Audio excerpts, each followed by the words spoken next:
Okay, good morning, ladies and gentlemen, and welcome to the second day of this great conference. This morning, we have a traditional fireside chat. So we started with the fireside chat for today, looking into the issues of mobilizing finance for the private sector in a geopolitically fragmented world. It's a continuation of the discussions we had yesterday, except that today we are just, for this particular fireside session, we are focusing on the mobilization of finance for the private sector. And I'm delighted to introduce to you a panel,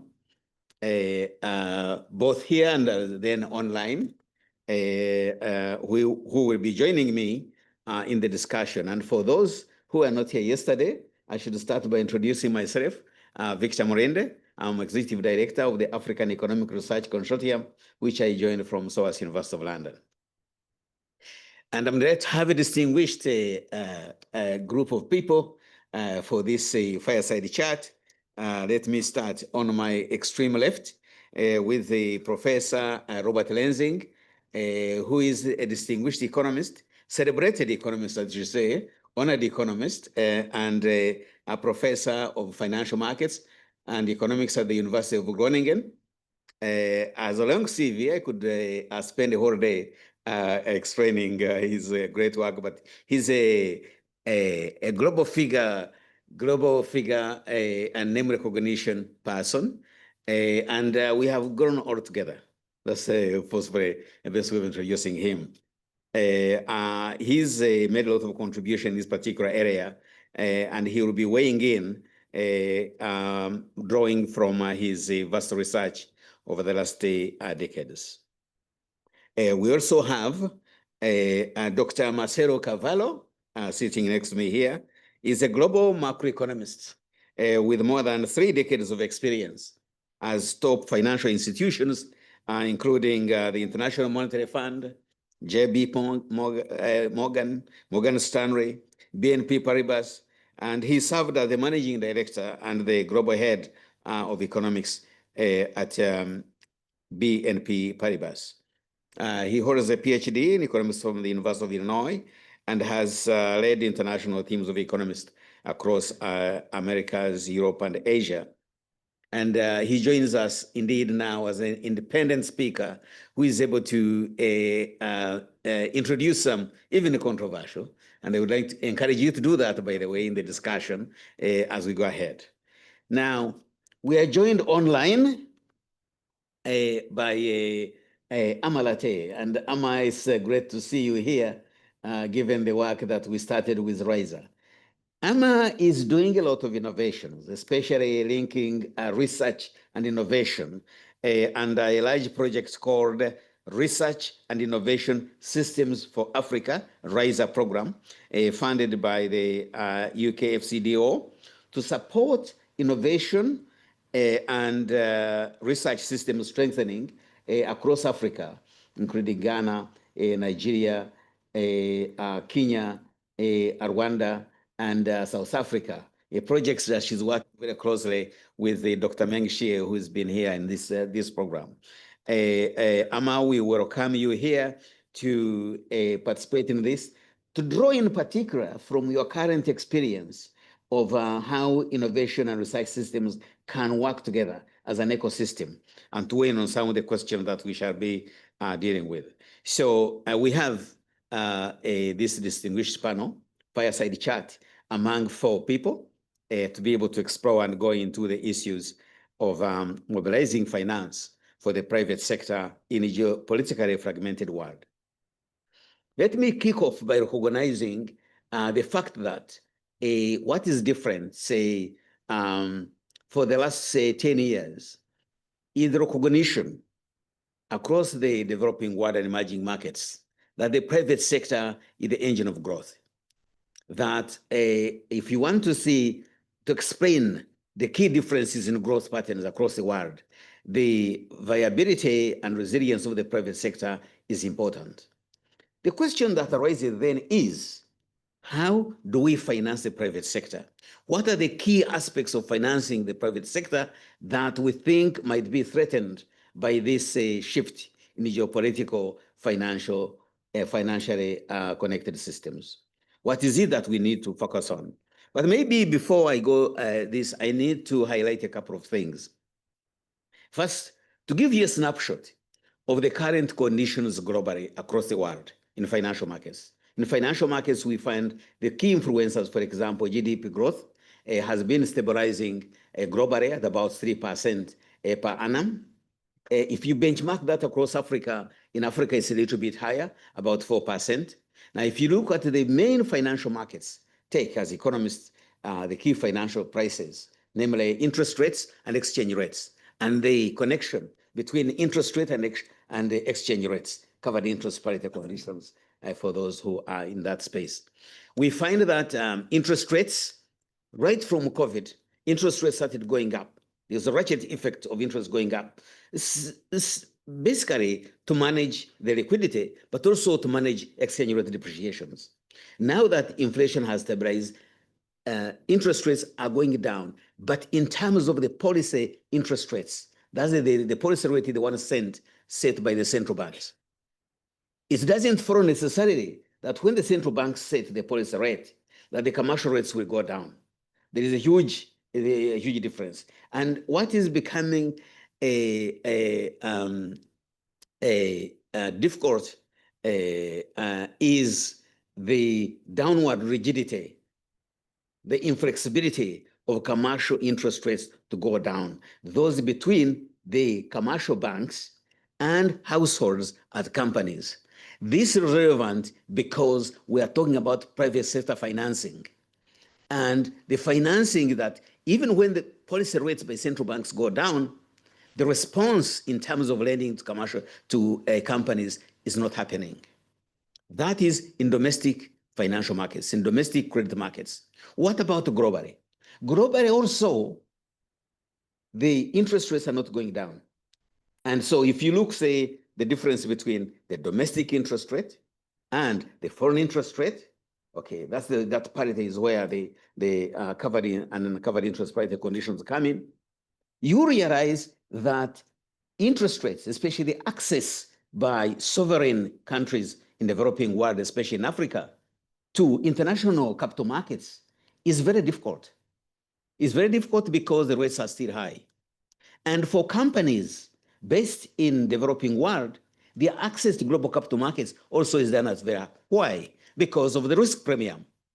The lending rate for companies for the private sector is based on a formula that is anchored here in London, the London Interbank Offered Rate, RIBOR. And this is determined as the interbank, the cost of lending to companies is, say, if it is, say, call it 15%, is equal to LIBOR plus a markup. LIBOR fluctuates all the time. It's the markup that speaks up the risk sensitivity that is a problem. So in terms of the global scenario, then of course, access to by companies to global capital markets because the problem, because of high risk and the risk rating agencies come in, are perceived high risk premiums that are associated with the access to capital markets. Now, but we should be looking at this in this fireside chat also in terms of various aspects of finance and whether the private sector could play an important role, for example, in helping countries to make the sustainable development goals, 17 of them. If you look at the performance of the SDGs today, you will find that, for example, continents like Africa score lowest, except in only 3 dimensions. Only 3 dimensions. The rest of the dimension is scoring lowest. So the role of the private sector may be contributing to growth, but in terms of the targets of SDGs, and for Africa, the 2063 agenda, that is very far from being achieved. And we want to see how we can re-engineer the financing, the private sector, that can help the developing world to come closer to the aspirations, not only in terms of SDGs, but also in terms of the vision of Africa 2063, the Africa we want. Okay. So in this conversation, I'll call upon the members of this fireside chat to come and weigh in on key particular issues. Let me say, in terms of, say, for example, financing, microfinancing, financing of small, medium enterprises, the role of microfinance institutions, and also the domestic credit markets. So let me first invite Professor Robert Lensing to come in. I did introduce him earlier, but let me say over time, and I can't think of many more people that have contributed this literature more than Robert on the role of microfinance institutions in supporting private sector growth. Robert, you have the floor. Thank you very much, Chair. It's a pleasure to be here, to be invited for this panel. And to be honest, I was in first instance a bit surprised that we discuss microfinance institutions given the topic of today, because what you see with microfinance institutions, they traditionally use kind of debt contracts which are not so kind of stimulating investments. If you look at standard microfinance debt contracts, they have a typical structure which very often are similar to consumer contracts in the Western world. So they typically have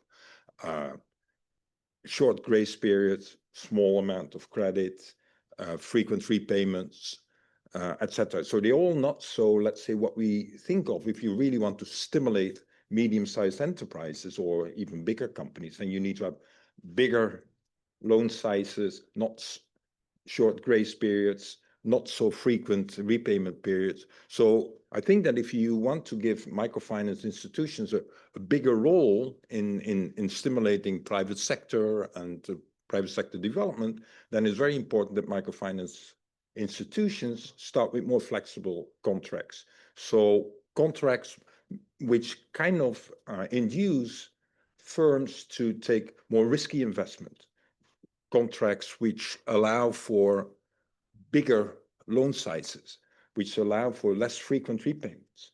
Yeah, so I think that there is quite some literature on this as well. So people are arguing that microfinance, the contribution of microfinance may increase quite a bit if they step aside from the traditional microfinance debt contract. Of course, there's a problem because there was a reason why they were focusing on those standard contracts. It was very much because of the default issues. So there is an issue which you need to deal with. I think so the first thing which I think is important for microfinance institutions, they need to think about more flexible contracts, which are more conducive for the private sector development. The second thing is, and that is what you see happening already, is that microfinance institutions more and more stepping aside from only debt contracts. And so traditionally, microfinance are very much associated with credit only, but other financial products coming in and are maybe even more important. Savings possibilities, of course, but also insurance possibilities. It's very often still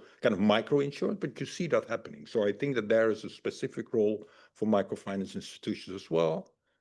And another thing which I think is quite important, and there is some literature on this, is that microfinance institutions sometimes serve as a kind of a delegated monitor for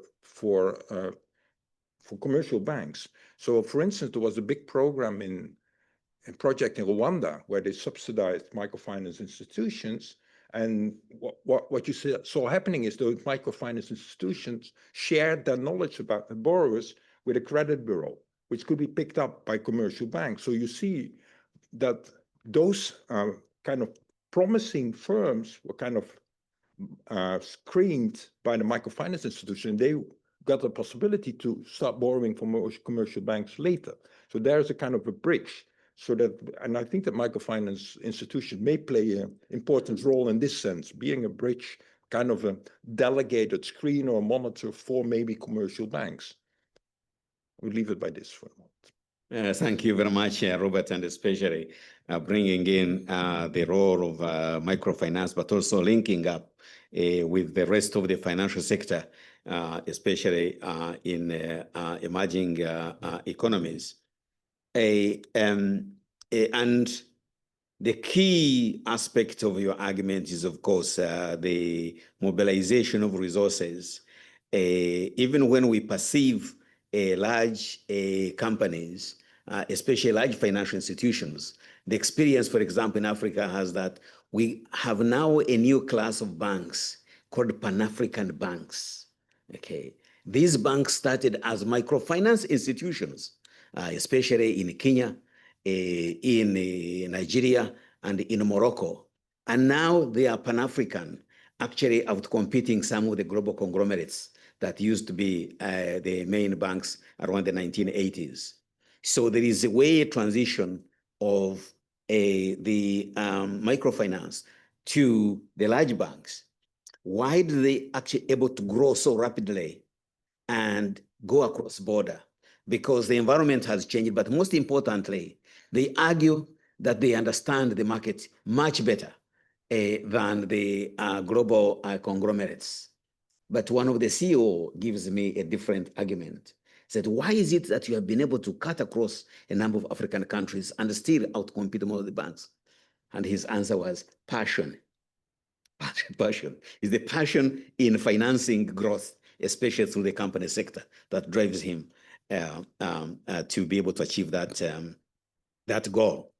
Your conversation is to think, and now I would like to turn to Amalate online.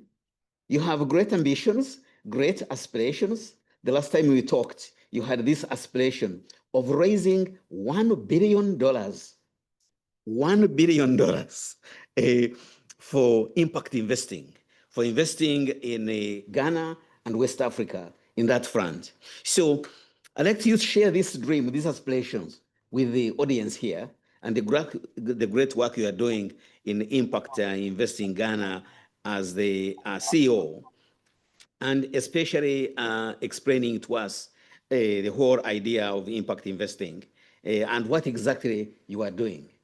Very inspirational. So, Ama, you have the floor. I hope you can all hear me. Yes, and it's a great pleasure to join this fireside chat. And it was interesting hearing the reflections about microfinance and the need for more patient capital that can motivate firms to take on more risk and to grow. And that's really what we're trying to do. If you think of what impact investing is, it is investing to get a financial return as well as social or environmental impact. And one of the biggest social challenges across Africa is unemployment, is jobs for young people who are coming out of tertiary institutions and looking for jobs. And so at Impact Investing Ghana, one of the big goals that we have is financing SMEs who employ 90% plus of the population of many African countries. And if you look at what pools of patient capital, potentially patient capital we have in Africa, you quickly will get to pension funding. In Ghana, for example, we have $7 billion of pension assets under management. Across Africa, it's now about 700 billion pension assets under management. These are long-term savings. They are more patient capital. So at Impact Investing Ghana in 2021, we began to ask ourselves, how do we profitably unlock pension funding for the real economy, and providing a pension client with a better return, as well as development in the environment, so they retire into an environment where there's better healthcare, better infrastructure, better services, driven by the private sector, but also because we've increased taxation, because we have a bigger and more robust private sector.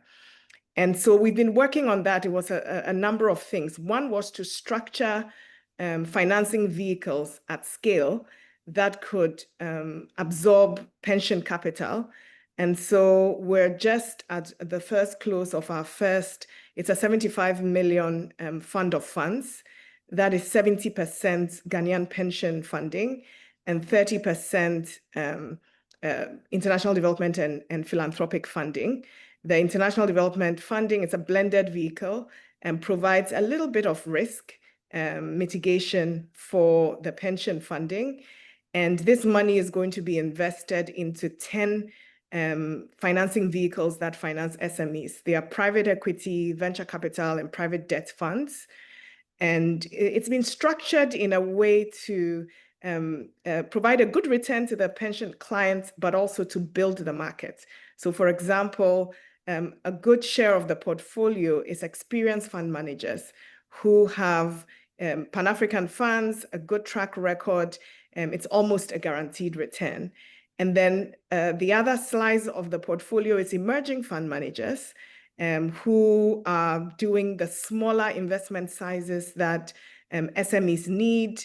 And they get, as part of a technical assistance facility, support to ensure that they can deliver a good return, but they can also build the market, and we can develop the next generation of innovative financing institutions that can deliver that patient capital that was talked about. So we're really excited to be at this milestone of a first close.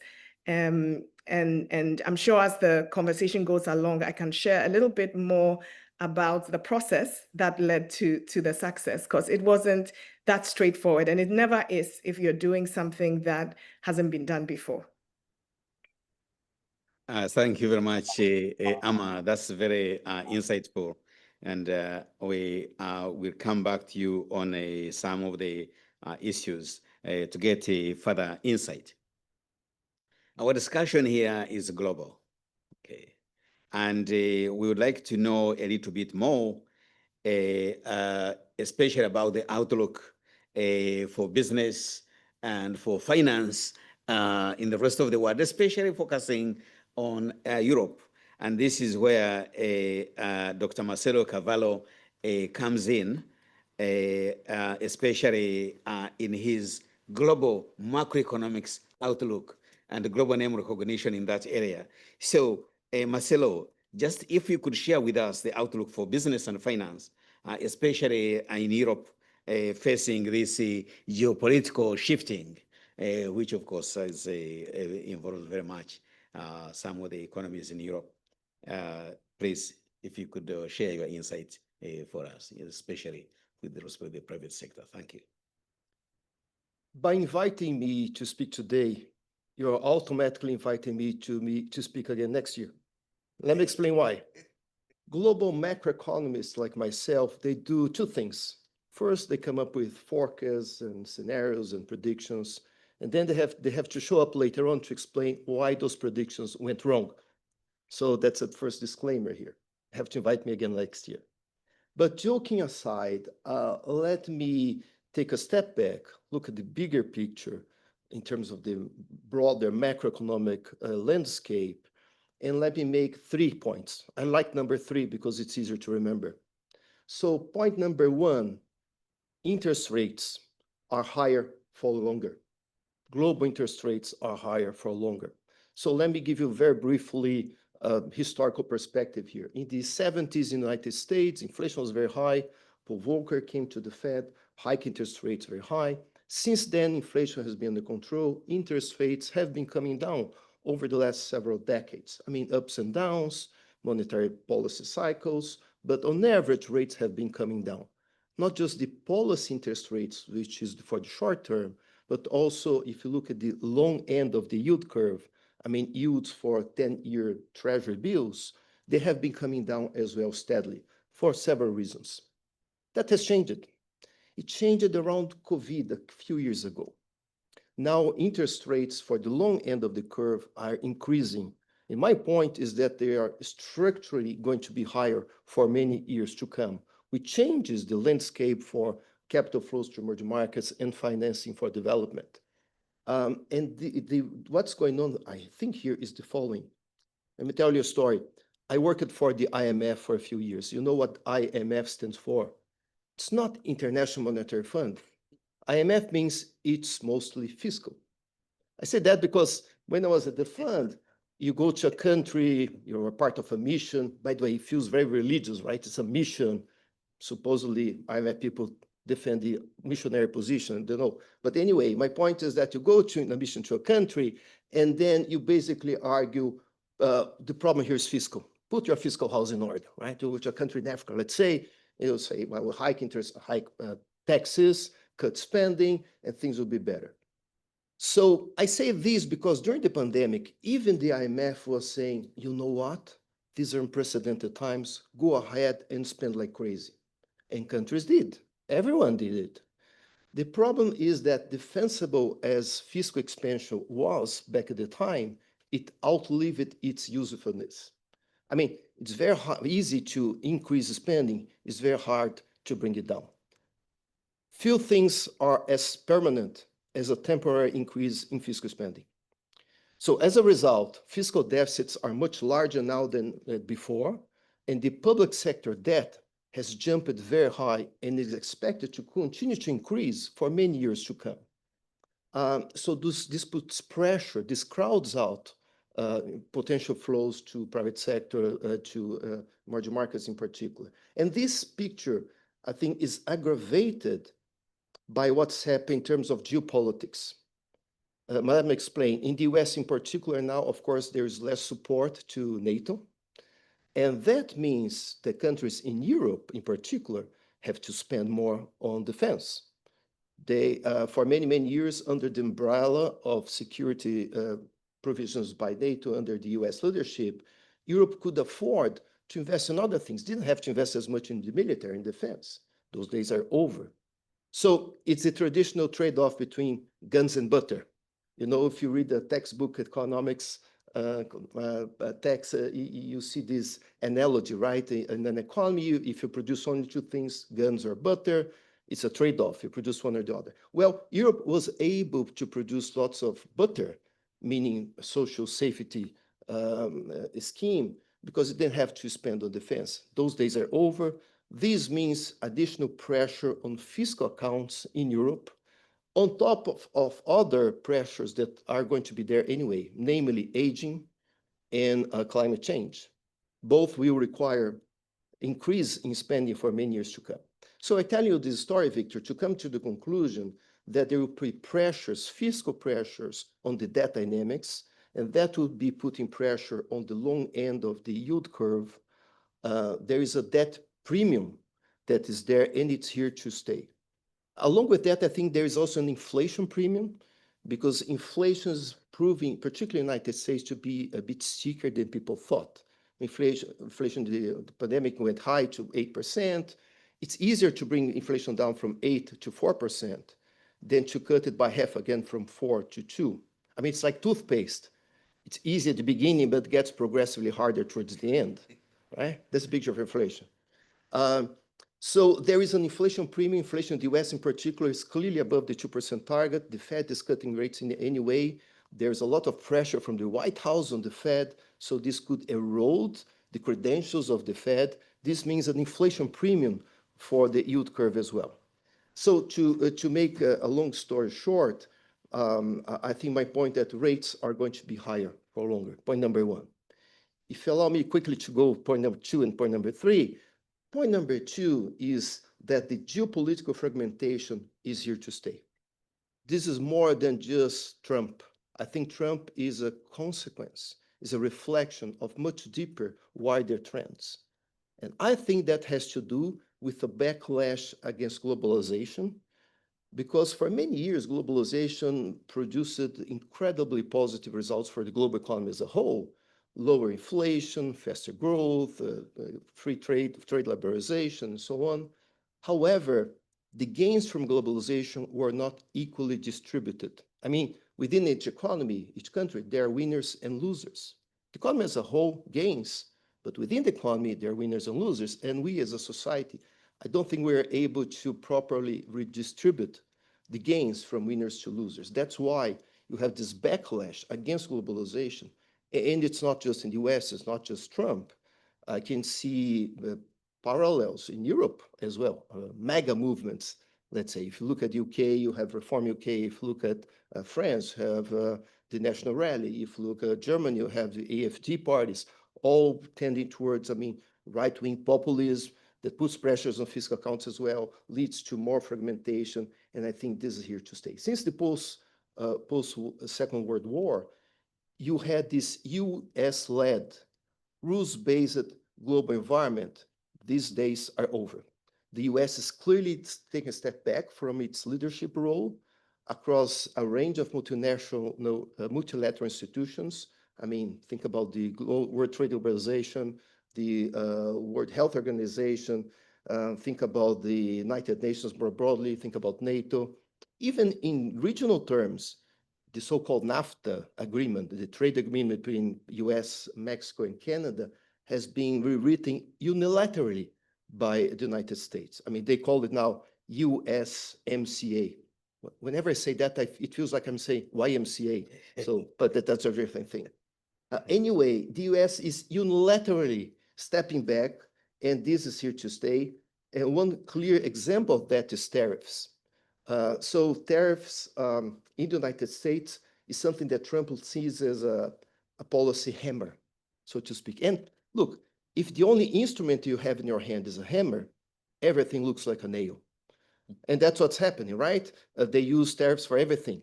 If you have an issue with illegal drugs coming to the United States, you impose tariffs on Canada. If you have a problem with immigration, impose tariffs on Mexico. If you have a problem with India importing oil from Russia, tariffs on India. If you have a problem with politics, if you have a problem with the friend of Trump in Brazil, former President Bolsonaro going to jail for wrongdoing, well, impose tariffs on Brazil. So you use tariffs for everything. And the problem is also that tariffs are bad for growth, tariffs are bad for inflation, but they are being used to try to achieve completely different goals. It's actually not clear what Trump wants with those tariffs. In my mind, actually, he wants so many different things at the same time that in my mind, it feels like that song by the Spice Girls, tell me what you want, what you really, really want, because it's not clear. He wants to address the trade deficit, he wants to have more tax revenues, he wants to have more jobs, and those are conflicting goals. Quick example here, if you are really successful in bringing firms to produce in the United States, so you promote jobs, by definition, are not important anymore, you don't have tax revenues. So they're conflicting goals. My point, therefore, I think this is a structural shift in the global geopolitical landscape. It goes well beyond Trump. It's really global. It's here to stay. And in that environment, you see Europe in a very tricky scenario position, because you have now, rather than a globalized environment, you have fragmented environment with spheres of influence. In the Americas, of course, US still plays an important role. China in Asia is key, and Europe is trying to find its way. There's talk about strategic autonomy. I'm not sure how successful it is unless we have deeper integration in Europe.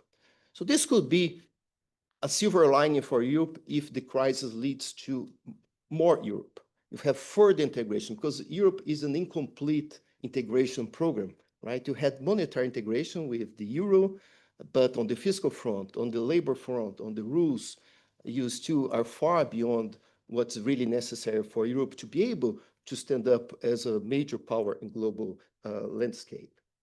So that's my point number two. I'm taking longer than I should, but my point number two is global fragmentation is here to stay.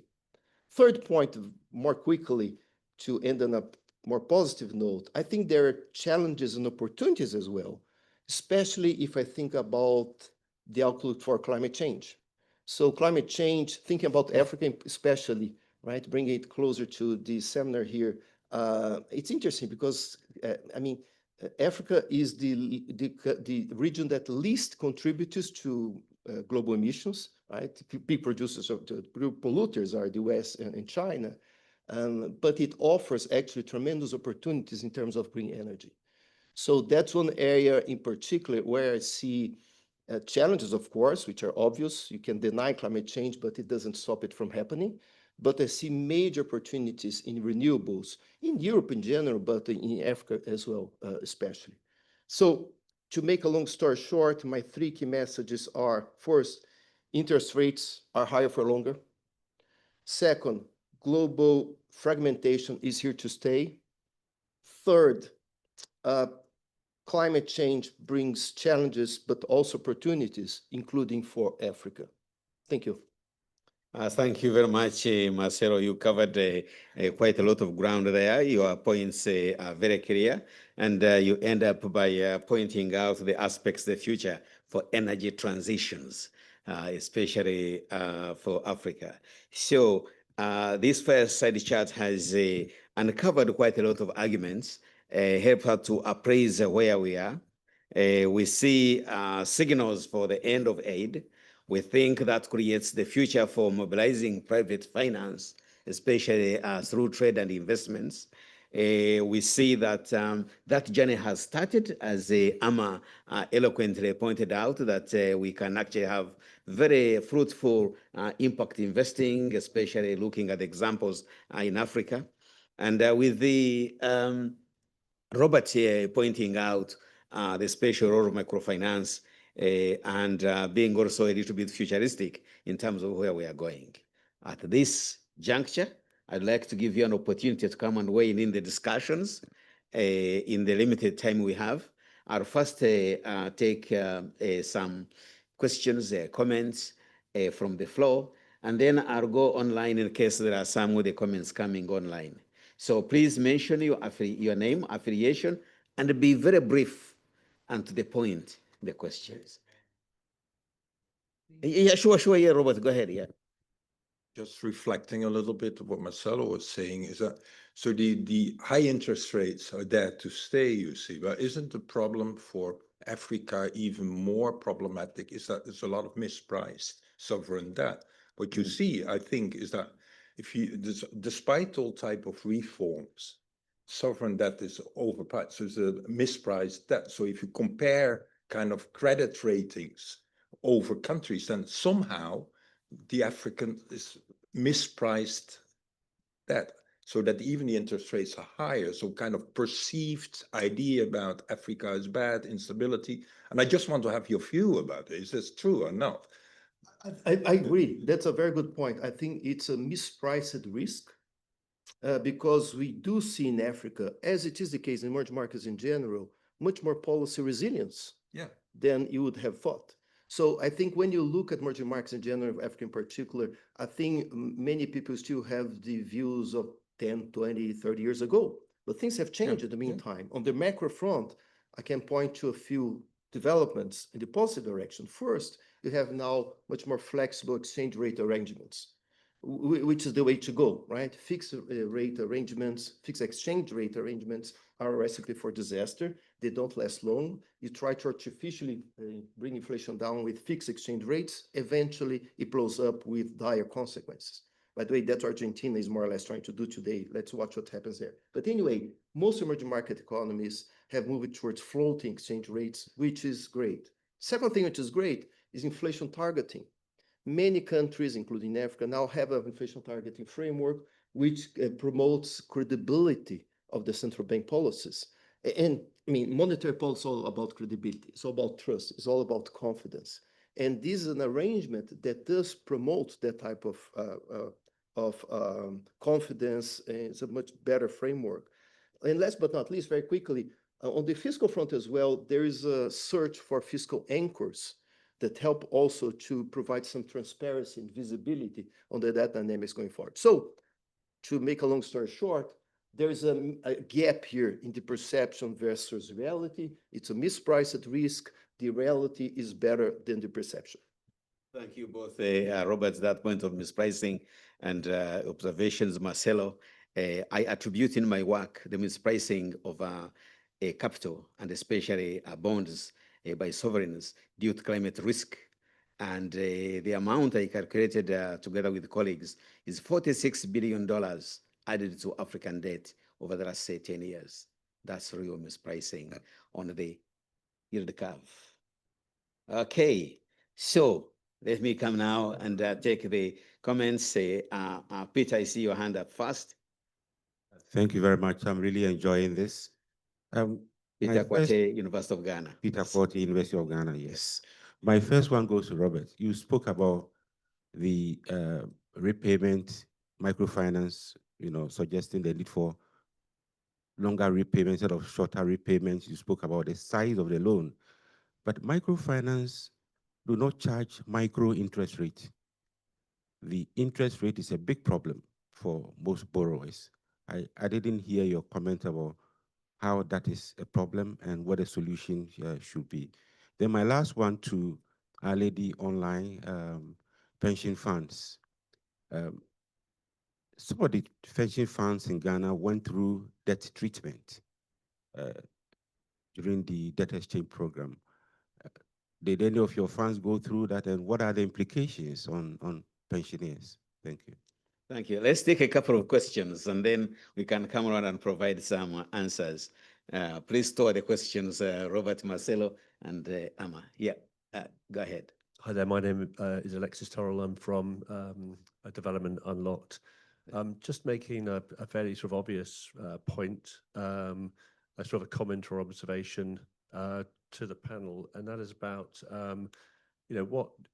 ultimately, and I'm going to kind of distill it in a really simple term, just to stimulate some of the debate that private sector investment need two things: one, certainty, and two, an appetite to take risks. And I feel that when we're talking about geopolitical fragmentation, the investment climate is currently really challenging because investors, why would you put your hand in your pocket to invest in in an enterprise or an initiative, knowing that things may change politically, economically? We talk about high interest rates. We talk about movements to the right, across Europe, and that seems to be gathering steam. So I feel that there's an awful lot of rhetoric within our sector about the private sector used in its general terms of stepping up to fill the gap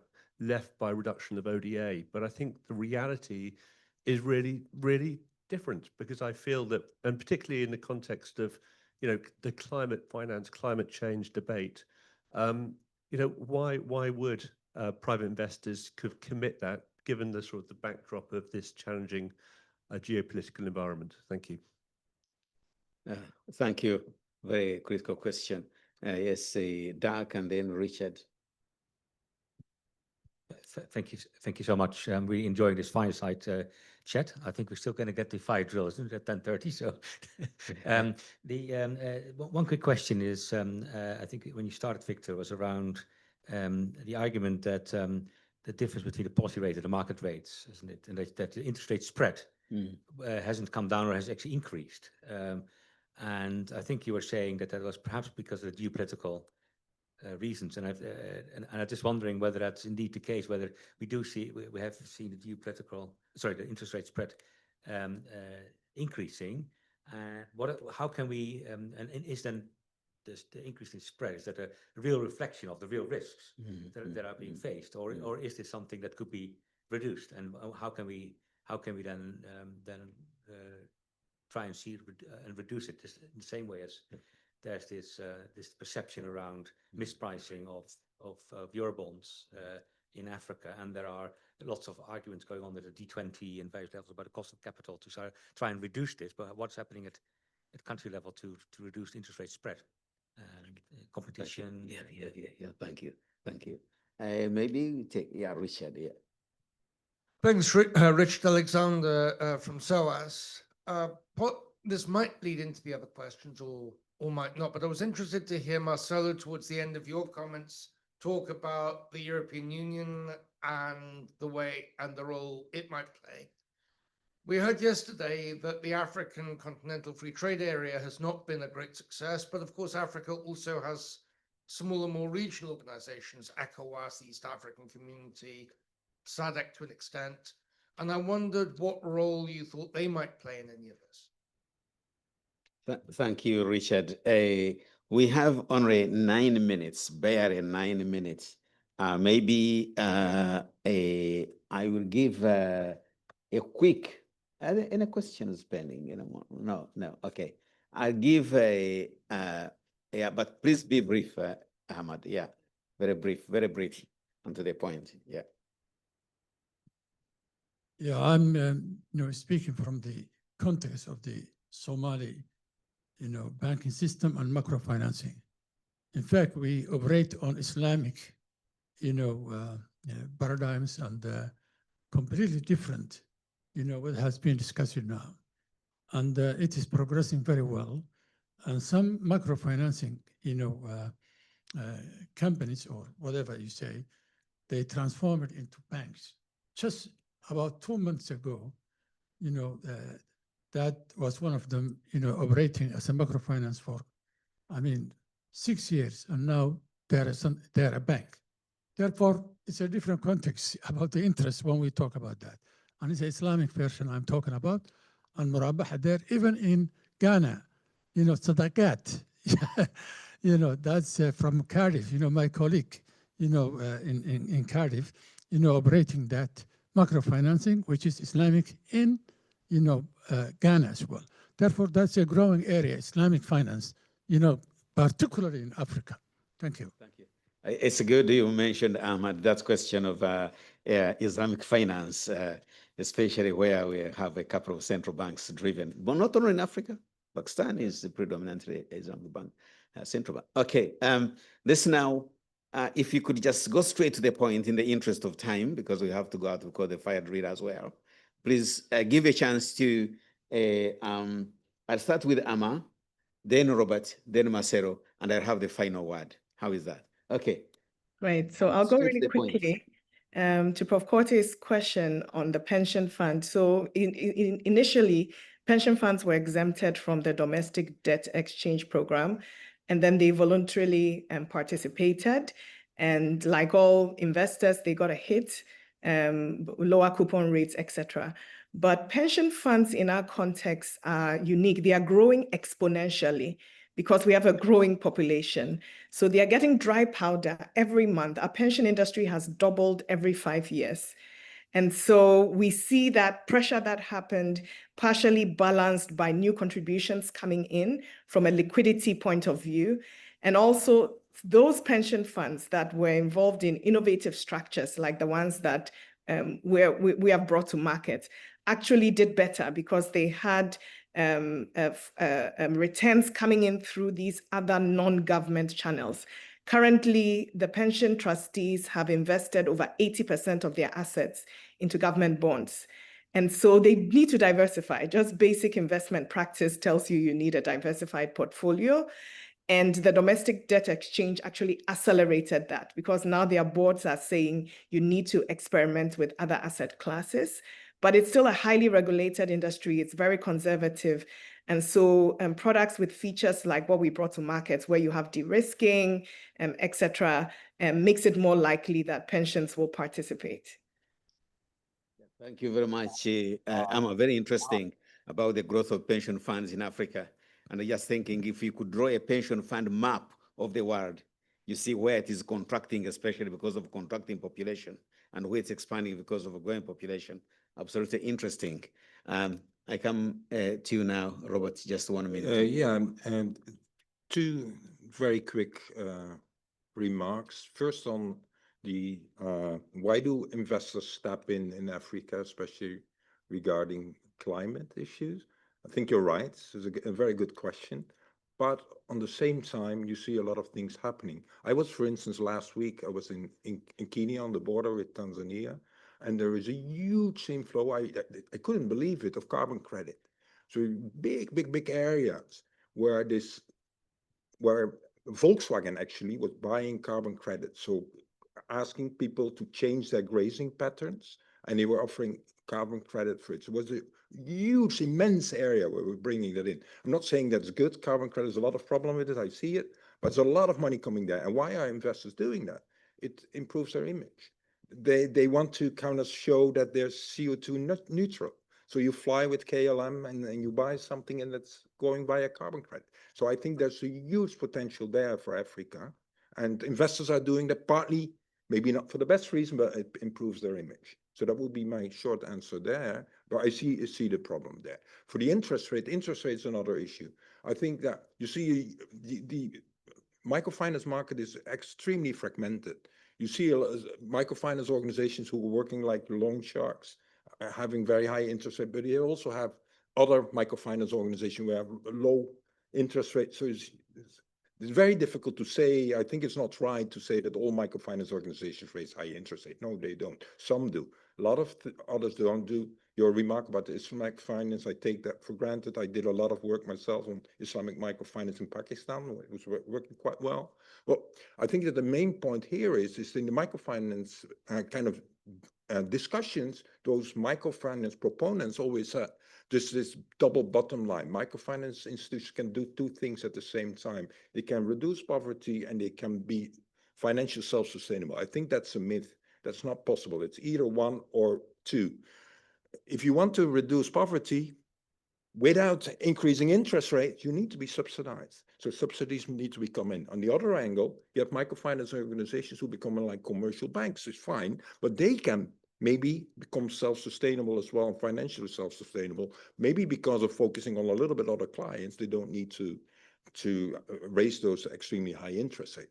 One final remark, and that's when I was just coming in yesterday here, and I told Hongbo already, it's a research, and the worst thing can happen is that a paper of you is rejected. So yesterday there was a paper of me rejected, my top econ journal, which was precisely dealing with this interest rate problem. We thought we solved it by thinking about different type of contracts for microfinance organization. Fortunately, it was the first attempt, but I can send you the paper and there we sketch a theoretical solution for this problem. Very interesting. It has to be one or the other, not both. Also interesting. Yes, Marcelo, final word, please. 1 minute. We are less than 1 minute. On the issue of markets appreciating certainty, we live in an uncertain world. So global fragmentation, if anything, increases uncertainty. We should expect more volatility. We should expect more uncertainty. We should maybe be afraid of more conflict even. If you look at what's going on globally, if you see the resumption of nuclear testing, it's not a good sign.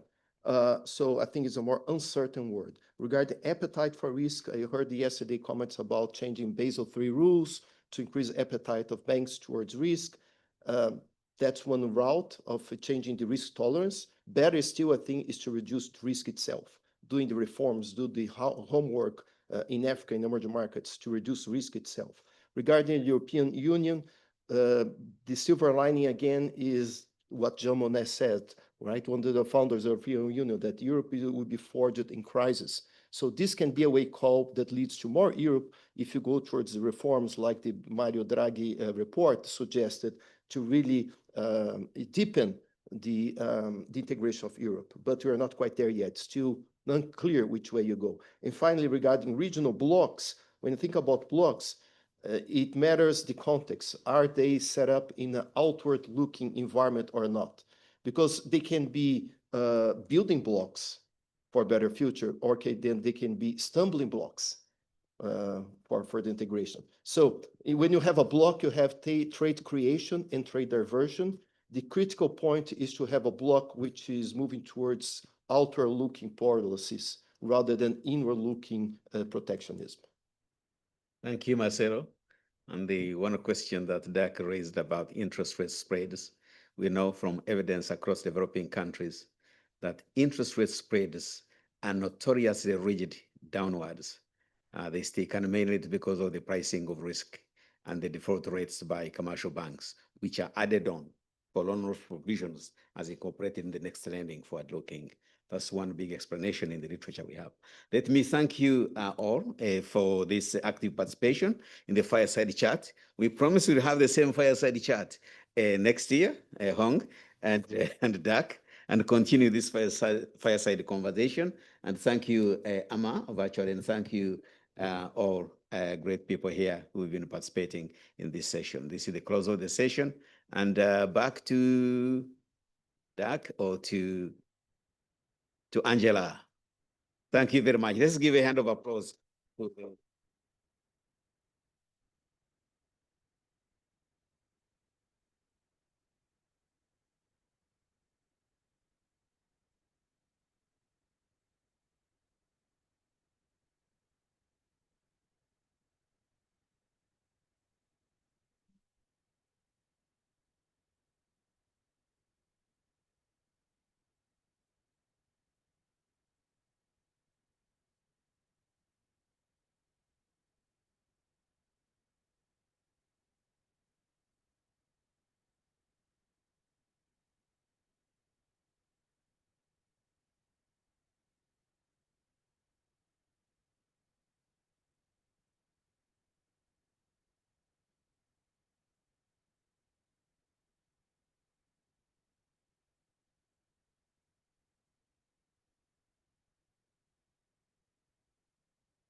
Hello, everyone. So we already have Tara here, and it is the time to start. Welcome to this session. We have Tara Collier, who is going to deliver the keynote, the second keynote speech today on impacting finance. So I will start this session by introducing Tara to everybody, including audience online. And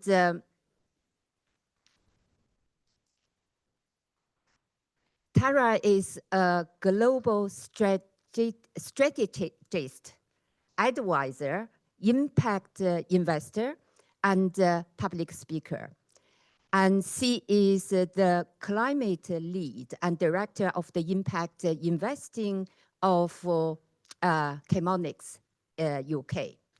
So she actually has done quite a lot on grant investment projects across multiple countries. I do not need to mention the countries, but from developed economies to less developed economies. So that means that she has a lot of experience in practice in terms of impacting investment. And Tara has a very interesting academic background. She had her MBA from Oxford University as a scholar. Actually, I do not know the meaning, but I guess it's a kind of, reward award or something. And she earned her MPA in international public non-profitable organization management from New York University. And she has a BA in Spanish and international affairs, which is very interesting. Maybe that helps you to travel so many different places and then put your foot on the ground and do the things. So I think currently Tara is associated as a fellow with SAD Business School, Oxford University, as we all know, is a very good business school. And also, she has advised a lot of international organizations, governments, et cetera, et cetera. But please go to the website if you need more information. So I'm very pleased to introduce Tara to you. And Tara, the floor is yours. So we are looking forward to your speech.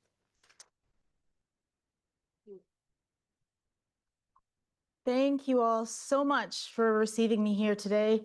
As was stated, my name is Tara Sabri Collier, and I'm a global advisor, strategist, impact investor, and speaker. Worked across 60 countries alongside governments, DFIs, family offices, foundations. And I'm here to talk at your request about rethinking growth and finance in a fragmented world.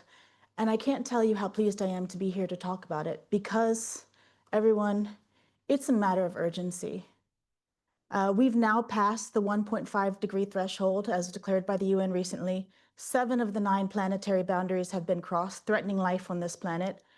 And at the same time, the world's billionaires have more wealth than 4.6 billion people, with these levels of inequality threatening political stability for most of us, even here in the UK.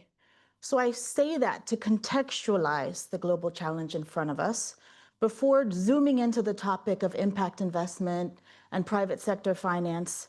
I want to contextualize the challenge that impact investment and development finance have been intended and have been set up to address, because that challenge itself is morphing.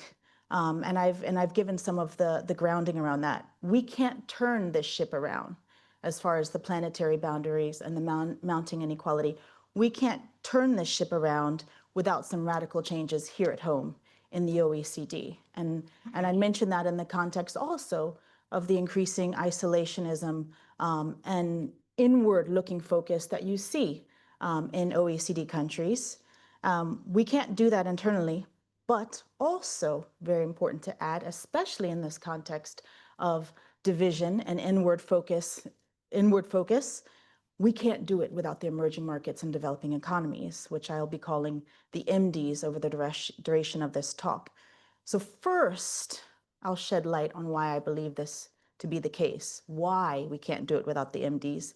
And then we'll dig into impact investing, private sector finance. We'll look at some of the headwinds that have hit impact investing and private sector finance, particularly to emerging markets and developing economies. But I promise I won't leave you depressed on a Friday. We'll also look at some of the silver linings, some of the emerging research, investment transactions, and movements that may comprise, that I desperately hope will comprise, part of the solution.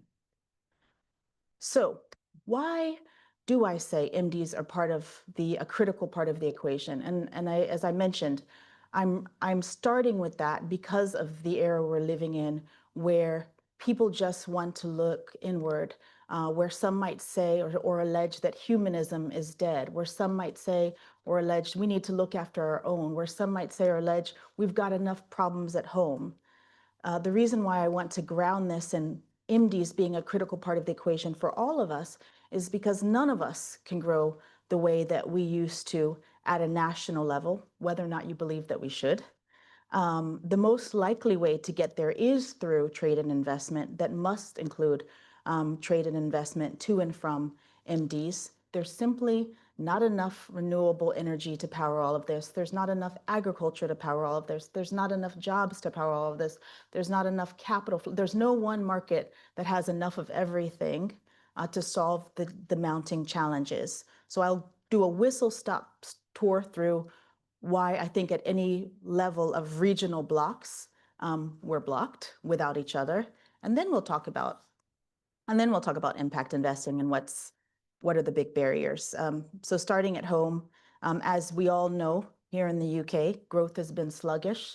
It's a big problem politically, and that's across the Eurozone. Yes, our unemployment is only about 6%, but the labor demand is softening. And even in this compressed job market cost of living crisis, the climate shocks could cost the Eurozone up to 5% of GDP by 2030. It's a hit comparable to the global financial crisis in an environment where there's backlash against climate policies. So where would we go looking for more growth and trade and investment? Well, historically, a big partner for that, as we all know, has been my homeland, the US. I'm not going to get into all of the issues that are facing there and why, on a political count, we can see recession or retrocession there. Something else that's quite interesting, even if you look away from trade, if you look at investor sentiments, we survey lots of institutional investors because we run lots of programs that are about fomenting investment into emerging markets and developing economies. And what's been interesting is how many institutional investors in Europe questioning whether or not they're overweight in the USA, and questioning whether the political stability, which is linked to the levels of inequality, which are the highest in the US than they are anywhere in the OECD, could affect the viability of this as not just a global reserve currency, but the kind of partner that we can all bank our growth on, as we have in the past. So whether or not you're talking about trade flows, even if you were just talking about investment flows, and we can talk about trade flows as well, what region would rise to the forefront then? If you wanted to move some of your portfolio, and we know the growth rates in Europe, US has a problem, where would you look? Well, I mean, obviously Asia is the fastest growing region, specifically South Asia, and it's home to 60% of the global population, projected to reach 5.2 billion by 2050. Strong GDP growth of about 5%. But even if you look there, it's threatened by the same perils that I just mentioned before that are affecting the US, the inequality and climate change. So whether we're talking about it as an investment source or investment destination or an export market, its potential is also linked to the ability to have inclusive climate-friendly growth. Look at Pakistan, where 1/3 of the population was hit by floods. Look at that, how that would affect your investments if you were investing, let's say, in Pakistan. I mean, nearly half of global heat-related deaths between 2000 and 2020 occurred in Asia. Okay, so fine. Maybe Asia, it's a big market, certainly worth going to, but you can't move all your eggs to that basket. Where else are we talking about? Well, Africa has the world's youngest population. It could power the global workforce, especially when people are thinking about where there's enough of a young force as the populations age in other countries.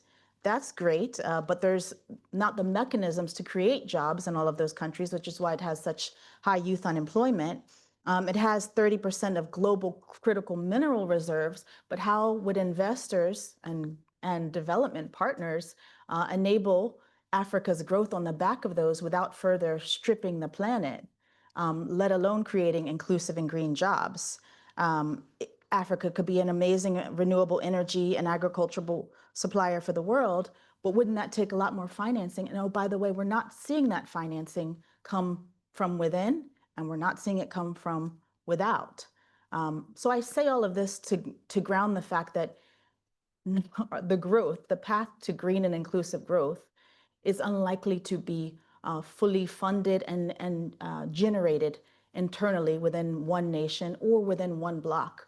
We can't really do it without each other, and we certainly can't do it without the emerging markets and developing developing economies that hold 80% of the world's population and a vast amount of the minerals that we all rely on.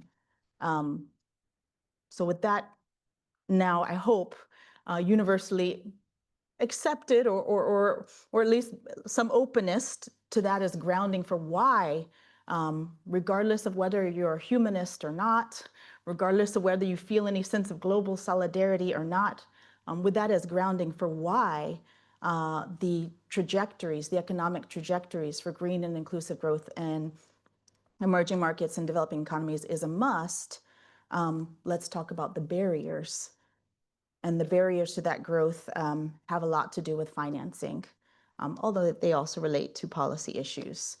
So most global capital is circulating, and I believe we all can just see this, amongst the OECD financial hubs. That's been our historical path. The OECD comprises just under 20% of the world's population, over 40% of global GDP, over 80% of institutional investment is directed to developed economies with a focus on public markets. So that addresses and relates to part of what many of us work on in our day-to-day, which is the fact that the capital flows aren't going where it's needed most, whether you're talking about in terms of job creation, whether you're talking about energy production, agricultural production, or sheer numbers of human beings. So when it comes to capital flows, the plumbing is a bit broken. And I'll illustrate further with a few stats. And this is particularly in regards to the climate finance flows in particular, given that it's 80% of the world's population. Despite emerging markets and developing economies representing 90% of the global population, outside of China, they only receive about 14% of climate finance. So most of the climate finance is in the OECD itself. Africa specifically, which as I mentioned, could power the global workforce, and where there's great vulnerability to climate change, it needs about $250 billion annually for climate adaptation, and it's receiving less than 6% of global climate finance. Another jarring stat to just put it in perspective, Latin America, which has the Amazon, which is the lungs of the planet, its green bond issuance is only 30 billion. Can anyone guess what's the green bond issuance in Europe alone?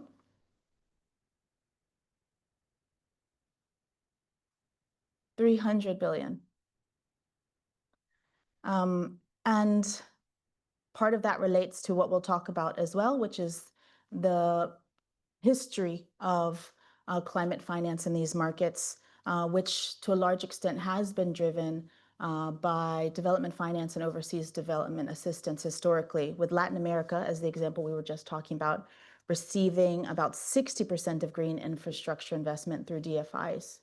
And that relates to a trend that we'll come to later, which is how do we need to change our dynamics in order to change the plumbing? And then given this context of these other stats around the amounts of climate flows, Asia, which has the bulk of the world's population, adaptation funding remains under 50 billion. And you can see how life-threatening that is in terms of human lives when you think about the Pakistan example I just gave, where 30% of the population were underwater. What could adaptation mean? What could adaptation funding mean there in terms of human lives?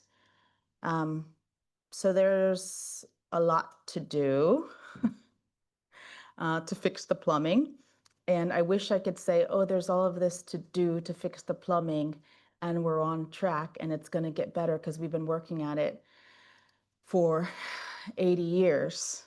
But actually, it's gotten a lot harder.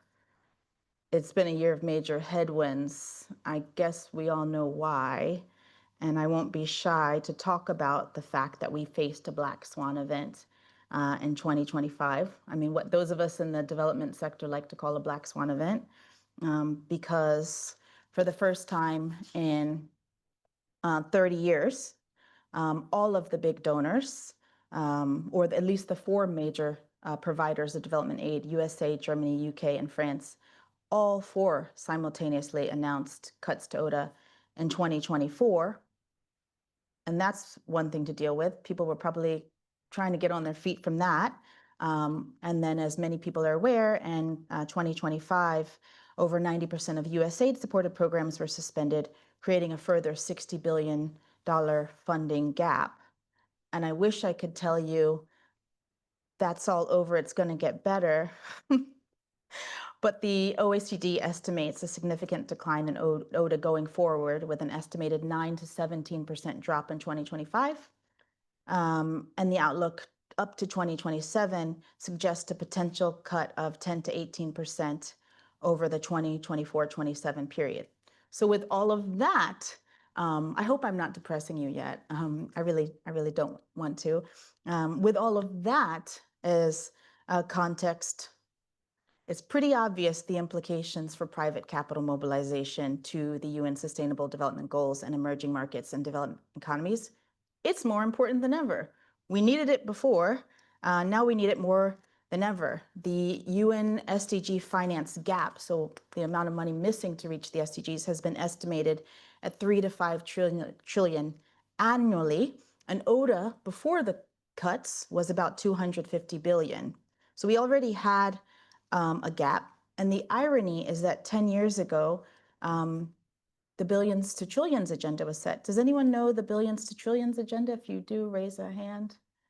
The billions to trillions agenda, thank you, was set in Addis with the intention that overseas development assistance could mobilize more than 10x from the private sector. But over 10 years on, it hasn't actually worked out the way we envisaged.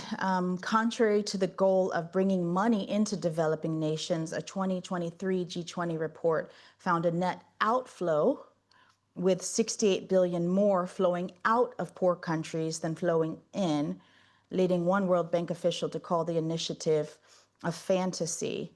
Now, the estimates range for this because it depends on if you're referring to ODA, aid, humanitarian, ICF. There's a lot of different characterizations for the types of funding, but the estimates range from 0.37 capital mobilization from MDVs to private finance to about a 1-to-1 ratio for ODA. And it's worth mentioning, as I said, there's a huge range in the estimates, not just based on the types of aid, but also how private capital is defined. Sometimes development finance is considered private capital, and sometimes it's not, because this money actually comes from the private sector originally, even though it's intended to be commercial. Independent of the definitions used, we know it's not hitting that billions to trillions. And I have a few non-exhaustive factors that have played a role in this. And I'll note that many of them are interconnected. One factor is the risk appetite of many, but not all DFIs, i.e. development finance institutions. I'll share some links subsequently, but some of the critiques from the likes of The Economist or the Financial Times have been that DFIs have acted more like commercial institutions, which, by the way, is fair because they need to be self-sustaining in many cases. But the critiques are that they have not done enough, often enough, in regards to deploying capital to the markets where it is most needed, and or to take the kind of catalytic or concessional positions and cap tables that would crowd in more commercial capital, and or going into the types of sectors and innovations that would advance the SDGs at a more considerable scale. Another factor in the gap to reach the billions to trillions target has been the types of instruments. Grants are not enough, and there's various reasons why grants are not enough. So for example, if you're raising money for a fund from a DFI, they'll say, well, why can't be more than 20% of your fund or 25% of your fund? Guess what? Even if you've gotten a grant for 10 million and they want to put in 10 million or 20 million, the grant doesn't count to that. So grants are not enough, even though grants certainly help with technical assistance, OpEx. We need more instruments, and I'll talk a little bit about guarantees later because the OECD is collecting a lot of data. Others are collecting a lot of data about the power of guarantees, and there's a lot of potential and innovation from guarantees. We need more of them, and there's more activity happening with them. But we also need more liquid products. A lot of development finance, particularly in the impact space, has been in private markets. And I, as an individual, actually have a lived example of this. I said, I want to take my investment portfolio and I want to try and have it match my values. And I would like people to think through this. It's much easier to take your, Hargreaves land down, your pension, or if you have an investment portfolio, and put it in a mutual fund or put it in the stock market where if you need, your kid needs to go to college, you can get it back, as opposed to an impact fund, which says, we'll try to get you your money back in 5 to 10 years. We call this liquidity. For those who spend less time in this area, we call this liquidity. And we do need more liquid products when it comes to development finance and impact finance, but particularly when it comes to emerging markets and developing economies. Lack of policy alignments in country. I don't have to tell many of you experts that governance, data availability, investor protections, rule of law all come up a lot in terms of the basics for capital markets to bed in and grow and thus be able to receive the development finance and impact capital in emerging markets and developing economies. But we must remember that some of the countries, especially the ones that ironically need the climate and impact capital the most, are dedicating that same policy bandwidth to more fundamental issues like roads, electricity, infra. So the types of regulatory scaffolding that would allow building the types of capital markets at scale to then receive, in this case, the millions to billions more likely, are taking longer. Let alone for them to think about design and sometimes have to forfeit tax earnings in the short term by coming up with really cool incentives, which I will also give some examples of. Another factor in the gap to reach the billions to trillions agenda is the lack of policy alignment in the global financial architecture. We can't fault emerging markets and developing economies when the global financial architecture largely was not built for and by them, and in some cases is stacked against them. One really big oversight is global coordination on tax evasion, which leaches money that could otherwise go into development. So for example, Africa alone loses 80 to 90 billion a year for illicit financial flows that are primarily tax evasion and capital flight that could otherwise support development on the ground.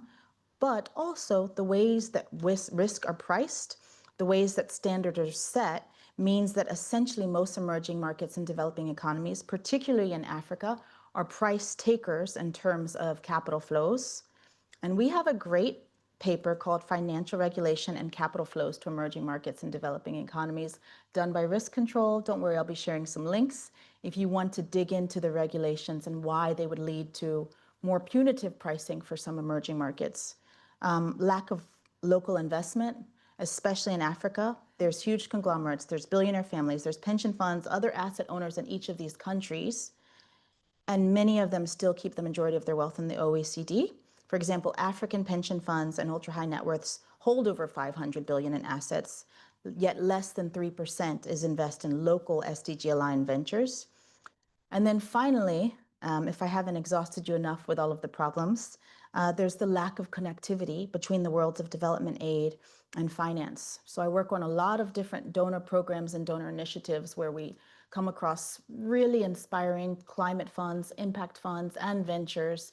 And when we are interfacing with wealth managers and other co-investors, it's shocking that there are actually a lot of families and investors that do have appetite, but never the twain shall meet. It's very rare that they're talking to DFIs or talking to development assistance providers and implementers or talking to donors. So part of this is a connection and connectivity issue where we're just in different silos. I promised that I would lead us to somewhere where we can see some bright spots, and I can get more into them in our questions, but I did want to say that,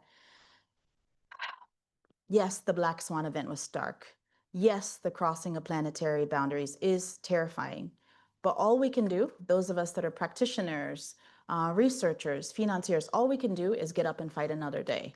And there are bright spots. There are countercurrents in impact investing and development finance and private sector flows and policy changes that give me hope and excitement that we can turn this ship around. Unlocking the DFIs. There's many ways to unlock the DFIs so they can take more risk.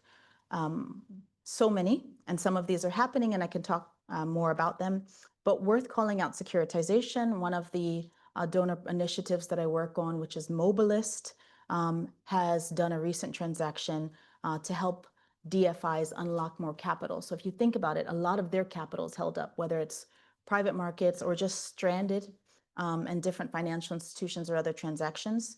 So securitization is a way to take all of those assets, which are not circulating in these EMDAs anymore, sell them on so that that capital can then be freed up. So IFC just did that. It's called the Emerging Market Securitization Program. It's a 500 million transaction, was listed on the London Stock Exchange. That's 500 million that's now freed up to hopefully go to more green, climate-friendly, inclusive growth, as we mentioned. As I mentioned, when it comes to doing blended finance better, I'm really bullish on the power of guarantees and unlocking capital. The OECD showed that their mobilization rates are trending more towards 4x. Some of the ones that I find inspiring are the Green Guarantee Company, which I can talk more about when we sit down, the Investment Mobilization Collaboration Alliance, which is Denmark, Finland, Iceland, Norway, Sweden, and they do a combination of grant and guarantees.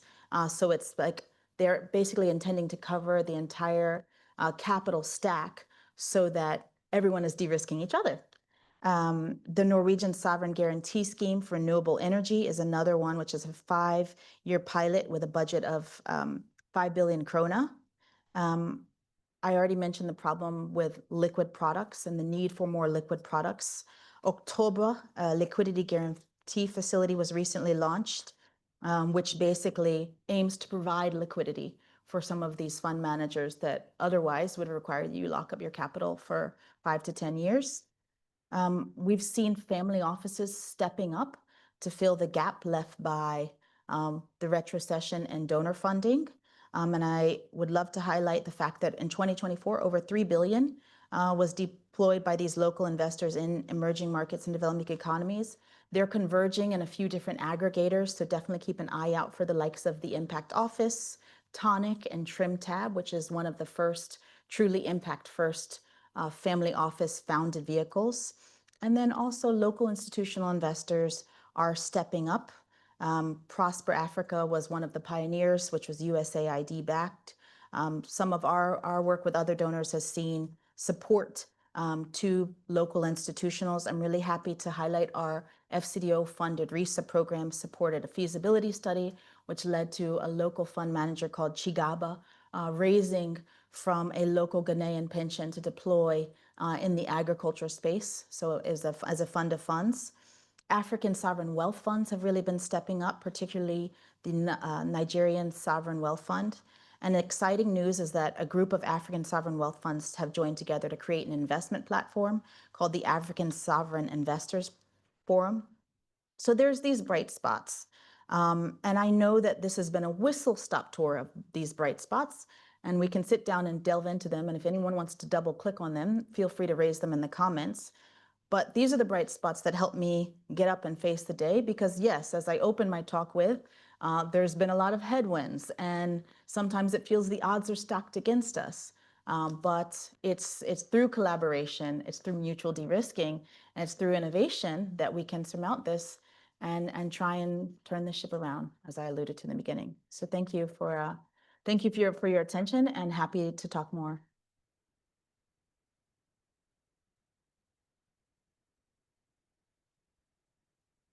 So thank you very much, Tara, for the talk. You covered a little bit about the background.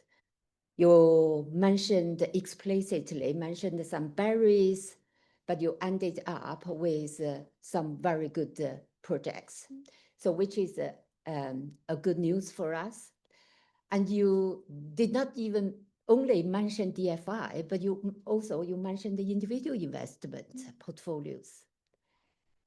I heard from my friends, actually, they told me they have bought something green, clean energy, but the stock has been going down sharply. So that leads to the issue here. So how do we evaluate where we are in terms of the outcome of this impact investing? So that's something that I have been thinking about. Myself has not been really investing in detail on this specific topic, but I know that I can remember when I was a PhD student, so we were told that there is a theory which is called corporate social responsibility. So we all started from years ago based on this corporate social responsibility theory. And then we saw the social entrepreneurship, we saw the inclusion, and now we are getting a higher level talking about climate. So this is basically where we are in terms of the theoretical development. So my point is we have been taught about this for very long.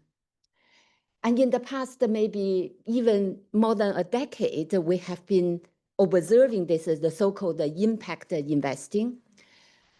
But where are the outcomes? I digged a little bit with you, and I thought maybe being sensitive or being controversial is good, but you say, okay, I understand that you have to be political correct. However, I was worried about, so because we have been talking about the whole morning about the patient capital, about how to facilitate private capital. But from economic theory, they care about the risk and return. So how do we guarantee that we are talking about private, right? Private capital, profit, return probably is the most important concern for them. And we saw the example in the UK. So when we remember in 2022, when we had that mini budget thing, pension funds, they sold very quickly. So my first question is, can you comment a little bit about, are you really confident in this, in the let's say positive outcomes of this long battle? Taking green as an example, climate transformation, green transformation. To what extent are you confident in the outcome? It's difficult because while impact investing has swelled momentously, especially over the past 20 years. So in 2012, it was about 20 billion, and now the estimates are ranging from 1 to 2 trillion. And again, those ranges vary a lot because it depends on whether or not you're considering development finance. It depends on whether or not you're considering grant, which theoretically is not an investment, but what if you're using a grant to de-risk, et cetera, et cetera. So there's a huge range, but with that swelling, certainly you can see things like, yes, all of these impact funds have backed companies that have led to hundreds of thousands of jobs, and all of that is documented. A lot of the green investments have led to, tons and tons of renewable energy production and GSG reduction. Where it gets tricky is, one, would that have happened anyway? How much of that was already slated to happen, was already commercially attractive, and thus would not have necessarily been called an impact investment? Or how much of that was just purely based on the commercial merits? And by the way, I'm not saying that it should not have commercial merits. I do think there's plenty of really exciting investment opportunities where you're going to see amazing GHG reduction and you can also earn 20%. I'm just saying, how much can we claim attribution? How much can we claim this is additional incremental impact? And that is an interesting debate in the ecosystem, so much that I believe it was BII who commissioned a study on this, on additionality. The topic is additionality. So I don't have an answer on the additionality. I'm happy to share the research report, but I think it's so nuanced that we don't have an answer to that. I can say, yes, job creation, GHG emissions reduction, you can document that there has been changes, positive changes, but we also have to contextualize against broader shifts. So it's like, well, yes, we can do all of these renewable energy products, but if tons of countries are also increasing fossil fuel production, it's still going to be eroded by that. So you can never isolate these factors. You cannot isolate the impact of the impact investment as well. I'm sorry that's not a neat, clean answer, but such things are often multi-layered. Yeah, thank you very much for at least we know where you are. So I actually, you mentioned something about what is that? The blended finance. So we have seen some measures or mechanisms. So can you, given you have a lot of experience in practice, so do you have a concrete example that can show the effectiveness of one particular mechanism that you can use to attract private capital? Can I do two? Yeah, you can do two. You can do three if you like. Yeah, please. Yeah. Yeah, because it's really good to see what can happen when donors step up and how actually sometimes it does actually work. So one example is green bonds. We need all of these green bonds in emerging markets and developing economies. I already gave you the stats that compare European green bonds to green bonds in some of the emerging markets and developing economies. You know we're not there yet. Part of the reason is because no one wants to finance them. And part of that can also relate to several factors on the ground. The investment attractiveness, even at the ground, as far as the regulatory environment, et cetera. We need these green bonds, and part of the issue is the way they're priced. So Mobilist did a deal, which is a perfect example of a blended finance transaction. USAID came in with grant to de-risk. FCDO put in equity into the vehicle, which actually had its first closed at 100 million. What does it do? It provides a guarantee to the green bonds, which then improves the commercial attractiveness of the green bonds. So it gets the capital flowing to green bonds. Through the de-risking of USAID and FCDO, commercial investors like the Nigerian Sovereign Wealth Fund were then able to come in, which is how it got to its first close of 100 million. I think it's on track to, probably 200 million by now. This was over a year ago. So that's a perfect example of a real gap in the market when it comes to addressing climate change and how you can use the catalytic and patient capital in ways that actually do bring in private investors. I have another one, and it's quite close to my heart because I'm a gender equality warrior. And this is the orange bond. So if the Okay. green bond is the green bond, the orange bond is addressing SDG 5 and SDG 10, which are gender equality and equality more broadly. So what's interesting is that we all know that women's repayment rates on microfinance are actually really, really good. So they shouldn't be treated as a high-risk investment, but often microfinance in the past, some of which has abated, and SME finance in emerging markets is seen as high risk. So IIX in Singapore wanted to back large-scale portfolios of loans to women entrepreneurs across Asia. They got, I believe it was also USAID, rest in peace, and I think it was the Australian government to provide the catalytic layer to that. And it did so well, it listed on the Singapore Stock Exchange, and it eventually attracted the likes of large-scale institutional investors. I think Temasek and TIAA eventually came in, which is a large-scale institutional investors that have a commercial imperative. And now I think it's done its 5th listing. It continues to be successful. The women have like a less than 1% default rate. And they try to do it in ways that they're also backing climate-friendly businesses. So I think these are really examples of how you can use the donor blending, actually get commercial capital in the door to have impact in ways that surely you can show are really needed, whether it's from a climate or a gender equality perspective. Yeah, that's good examples. I think we have maybe a bigger issue, and that is something to do with the reform. So if we think about the emerging markets and developing economies, they very often, they do not have a well-developed financial market or financial system.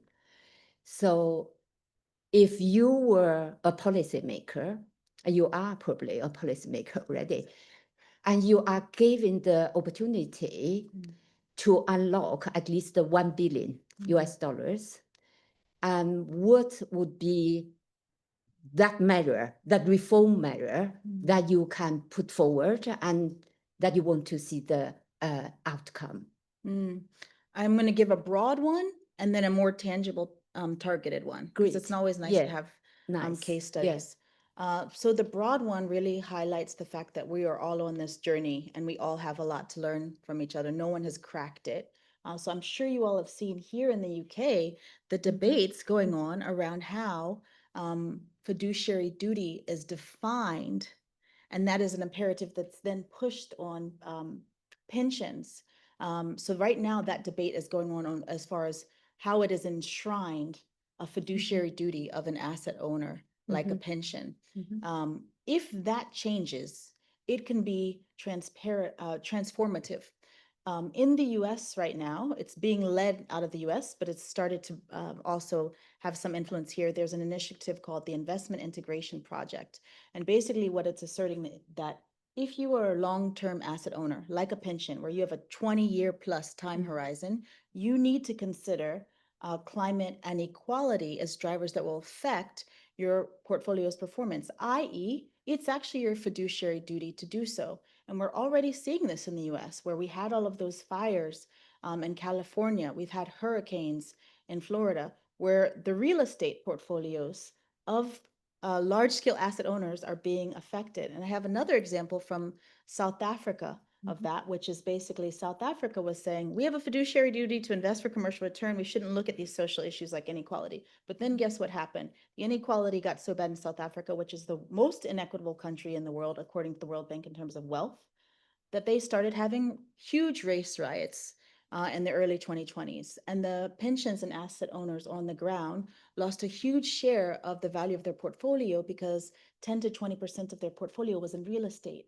And that real estate got destroyed by the riots. So going back to the Investment Integration Project, the Investment Integration Project is a movement among large asset owners in the US, and they've got some of the UK asset owners. I think Guy St. Thomas might be linked or have received some training from them to say that it's actually part of your fiduciary duty to look at climate and inequality. If that happens, and it's on debate here in the UK, if that happens on the ground in any country, it will transform the capital that is unlocked towards these challenges. That's a big one. Mhm. Might take time. A more targeted, kind of easier win, though certainly not easy, are things like schemes like we have in UK, where we have EIS and SEIS, which incentivize wealth holders to back social ventures, and of course the incentives that are given for renewable energy. So I would love to shout out Morocco, which decided they wanted to become the renewable energy superpower for North Africa, and increasingly export a lot of that to Europe. How did they do it? They've had a lot of success doing it only over the past 5 to 10 years. They put a 0% corporate tax. They gave free land, VAT exclusions, and just in a few years, they've got to 38% renewable energy to meet their energy needs. They've attracted over 5 billion in investment. So that, compared to the fiduciary duty change, might be like a more targeted tactical approach, and it certainly seems to be successful. And I really wish Morocco the best with it, and I think others can learn from it as well. That's really nice. So examples are really encouraging, and I trust you because you have touched upon the individual cases and you know more about that. So so I think we can now open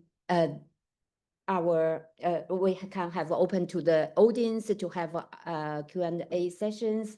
I can pick up some questions. So Tara, do you prefer that we collect 3 questions in the first instance and then you respond, or do you prefer one by one? As you wish. It depends on whether we have the questions, please. Yeah, of course. Ganesh is already there. Ganesh, please introduce yourself. Thank you. Ganesh Vignaraja, I'm a visiting senior fellow at ODI. My question really concerns DFIs, and you talked about stepping those up.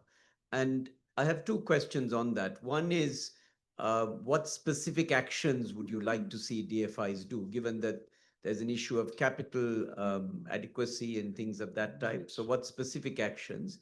And second, do you think DFI coordination is really the way to go amongst themselves? Thank you. So what's interesting with the DFIs is that it needs to be at the top and the bottom. And by that, I mean, we need initiatives that are at the more large scale institutional grade side, i.e., investments that are large scale or that have a public market focus. So you can crowd in the hundreds of millions or more billions from institutional investors. And BII has an example of that, which is the mobilization facility, where they're actually using, I think, City of London Corporation investment consultants to select products that they believe will attract large-scale institutional capital. We know that when that happens, often that's going to veer more towards the middle-income countries, the more well-developed capital markets. So then what happens to both the lower-income countries, but also the kinds of innovations that are really transformative on the ground in terms of impact? And I'm talking about things like climate smart agriculture, where we're just not far along, where most of these are large scale and institutional grade. So we need the catalytic capital facilities on that too. BII has that. They have BII Catalyst. FMO also has something similar, which is FMO market creation. So I like how BII is addressing the bottom and the top. I believe FMO has some similar, but I don't know if these are widespread across all of the DFIs. And mind you, a lot of the DFIs are a lot smaller. BII and FMO are among the biggest, so they can have all of these different facilities. But it would be great to see more more DFIs echoing that. And that also pertains to your second question, which is around the coordination. What's hopeful is the fact that DFIs tend to drag each other along. So it would be wonderful to see more replication of those instruments in the coming years. Okay, thank you very much for that question. And thanks for the question as well. We have a second question here, please. Introduce yourself, please. Yeah, hello, my name's Gareth Smith, and I run the economic development section of the New Zealand Government International Development Programme. So we focus 60% of our ODA funding on the Pacific. So very sort of small, remote, shallow frontier markets, I guess.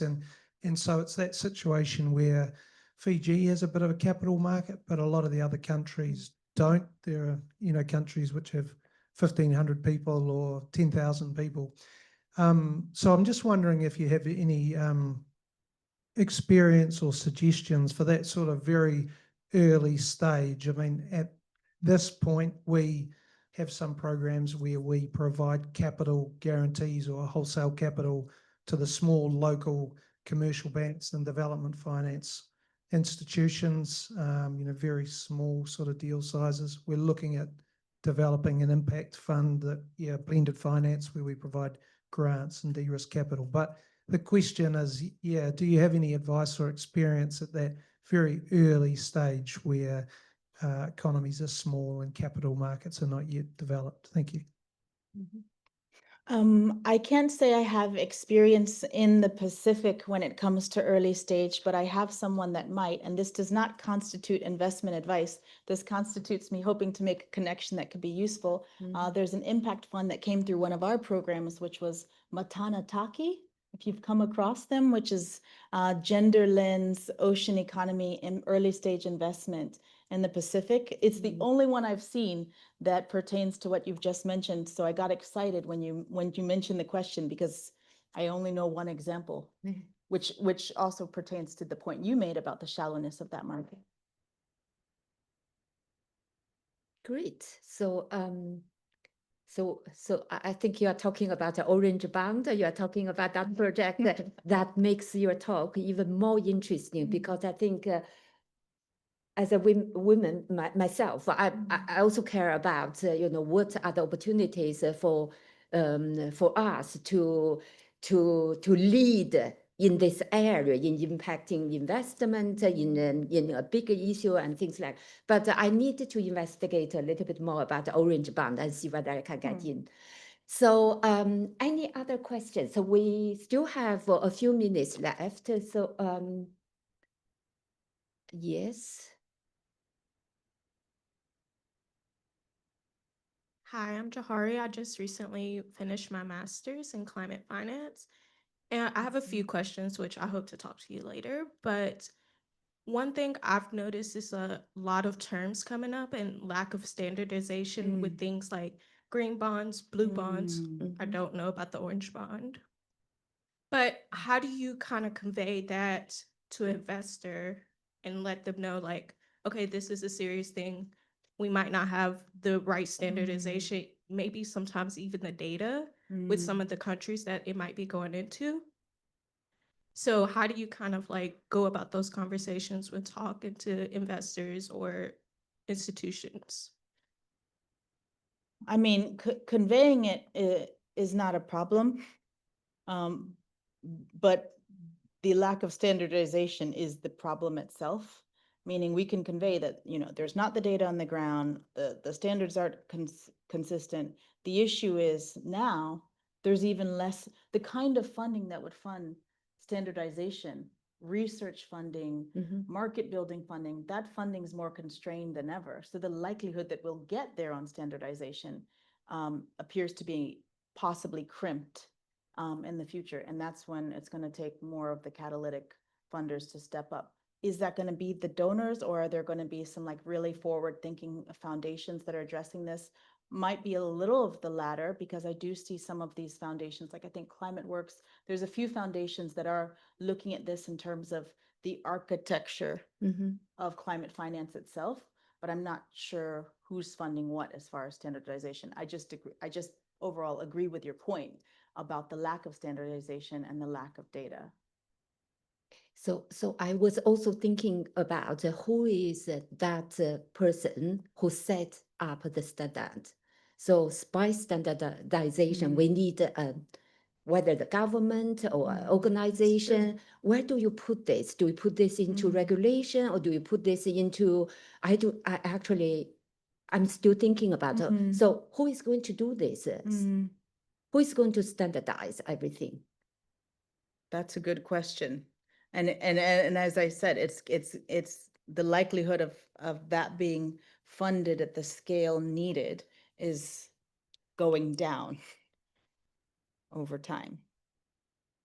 Interesting. So so let's think more about that. And do we have any more questions? Yes, Marcelo. Yeah, please. One question, take a look at the bigger picture. When you see the recent retrenchment, right, in funding available for development, in your view, what are the main causes behind it? And therefore, taking that into account, looking ahead for years to come, what do you think are the prospects? It's a lot of it linked. Well, there's a few things. The trajectories of growth that we had in the past, as far as economic growth, are not realistic to rely on in the future. So as growth is constrained within countries, but particularly the OECD countries, of course, people are going to say, why should we prioritize aid? And that's what we have seen. There's also a social cultural element, some of which may be linked to social media, which is social cultural trends as far as the way people see each other and who is part of my community and who is not. The factors that have led to this shift, both on the economic side and the social cultural side, they don't seem like they're going to change in the near term, but I certainly do hope they do. We were all really struck with the shocks to aid funding over the past few years and the forecast going forward.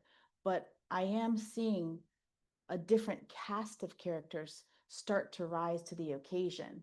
And that's why a lot of my work is kind of the interstitium, linking together other players in a broadening cast where it reflects more of the multipolar world that we now live in.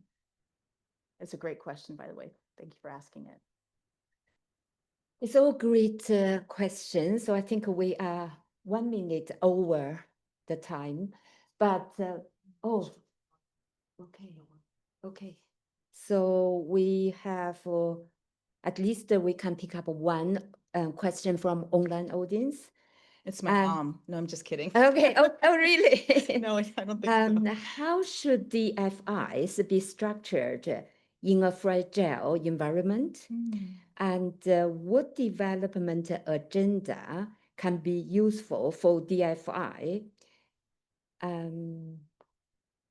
Can be useful for DFIs under such a circumstance. Can you elaborate a little bit? Can you?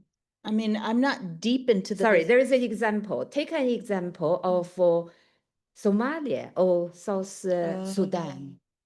How would a DFI address Somalia and South Sudan?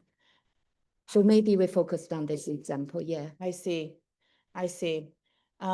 It's been a subject of debate. I'm not sure who follows those hearings on international development that happen every year around the aid spend in UK, but it has been a subject of debate for years here, the extent to which our DFI here in the UK is funding the lowest income countries and the most fragile countries. Obviously, when you look at the broader FCDO and HMG priorities, conflict affected states, they do rise to the top. But if you were to look at BII, at least last time I looked, and I haven't looked this year, by the way, those states were definitely not near the top at all. And the reason was, because of their risk profiles. There are, however, donor initiatives that are trying to address this. It's called ARIA, I believe, ARIA, which is like a BII initiative, I think maybe with FMO, which is trying to address the fact that at least these two DFIs were a little bit underweight, lower income and more conflict affected. I don't know how deep they go as far as conflict affected, but we all can acknowledge that the DFIs, they have to be financially stable. They have to sustain themselves in some cases. So they typically have not gone very deep in conflict affected. And I've spent time thinking about how we can match. We run a lot of donor programs, including in conflict affected countries. We have a really big presence in Ukraine. We have a really big presence in Syria. And I run all of these initiatives around capital mobilization, where I'll bring together family offices and wealth managers to talk to DFIs about gender lens investing, for example. We actually had an event in Switzerland where we brought together FMO as well as some wealth managers and ultra high net worth women to talk about gender lens investing. So I'm keen to find ways to merge or converge our programming, our donor programming, and some of the conflict affected states with a broader cast of these other allocators. But what I'm seeing is that it's such a small pool of allocators that are willing to go, that the risk is still perceived as being so high. So it's likely that that's going to need to start with local capital. And I do think in some of those markets, I can't say for South Sudan, because that's a very specific case, but some of the lower income countries, the local capital, as it rises up, can leverage and attract the DFIs. And we see that with more the middle income countries. Some of the funds that have come through our programs, they started off raising from local ultra high net worths, banks, and then on the back of that, they were able to capture the DFIs on their second or third fund. And I think in some of the lower income countries, it would be the same trend. The issue is the conflict affected or the fragile ones, where I actually feel like more likely, and I haven't done case studies on this, it is still a small segment, it's still going to be more likely going to need donor de-risking, not DFI de-risking, donor de-risking. That's my assumption. I haven't done any case studies on it, but one thing I did want to mention, I've mentioned lots of case studies, research, transactions, some of which have come through our programs. I've also mentioned a few initiatives. So after this, once I have this keynote, I'll share it on my LinkedIn, but beneath it, I'll put all of the hyperlinks to the research or the transactions or the initiatives I mentioned. So when I do that, I will look through the Humanitarian Finance Forum and to see if I have seen any examples of DFI de-risking and conflict affected. I would love to see it. And if I see it, I'll definitely share it with the group when we share this keynote. Yeah. That's really wonderful. So I think we have covered quite a lot on this topic. Actually, we furthered the discussion based on this morning's panel discussion as well. So I think we need to conclude the session, and I thank everybody. Tara, thank you very much for your time, for your effort on making this speech. And thanks everybody for your contribution to the questions. And I hope the session is informative, insightful, at least. It's lunchtime, Dirk, right? How do we do we have any other conclusion, or I conclude? So yeah, we can close this session. Thank you. So let's give a clap to Tara. Thank you. Thank you very much.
You're all very brave. You're here for the last session on a Friday afternoon.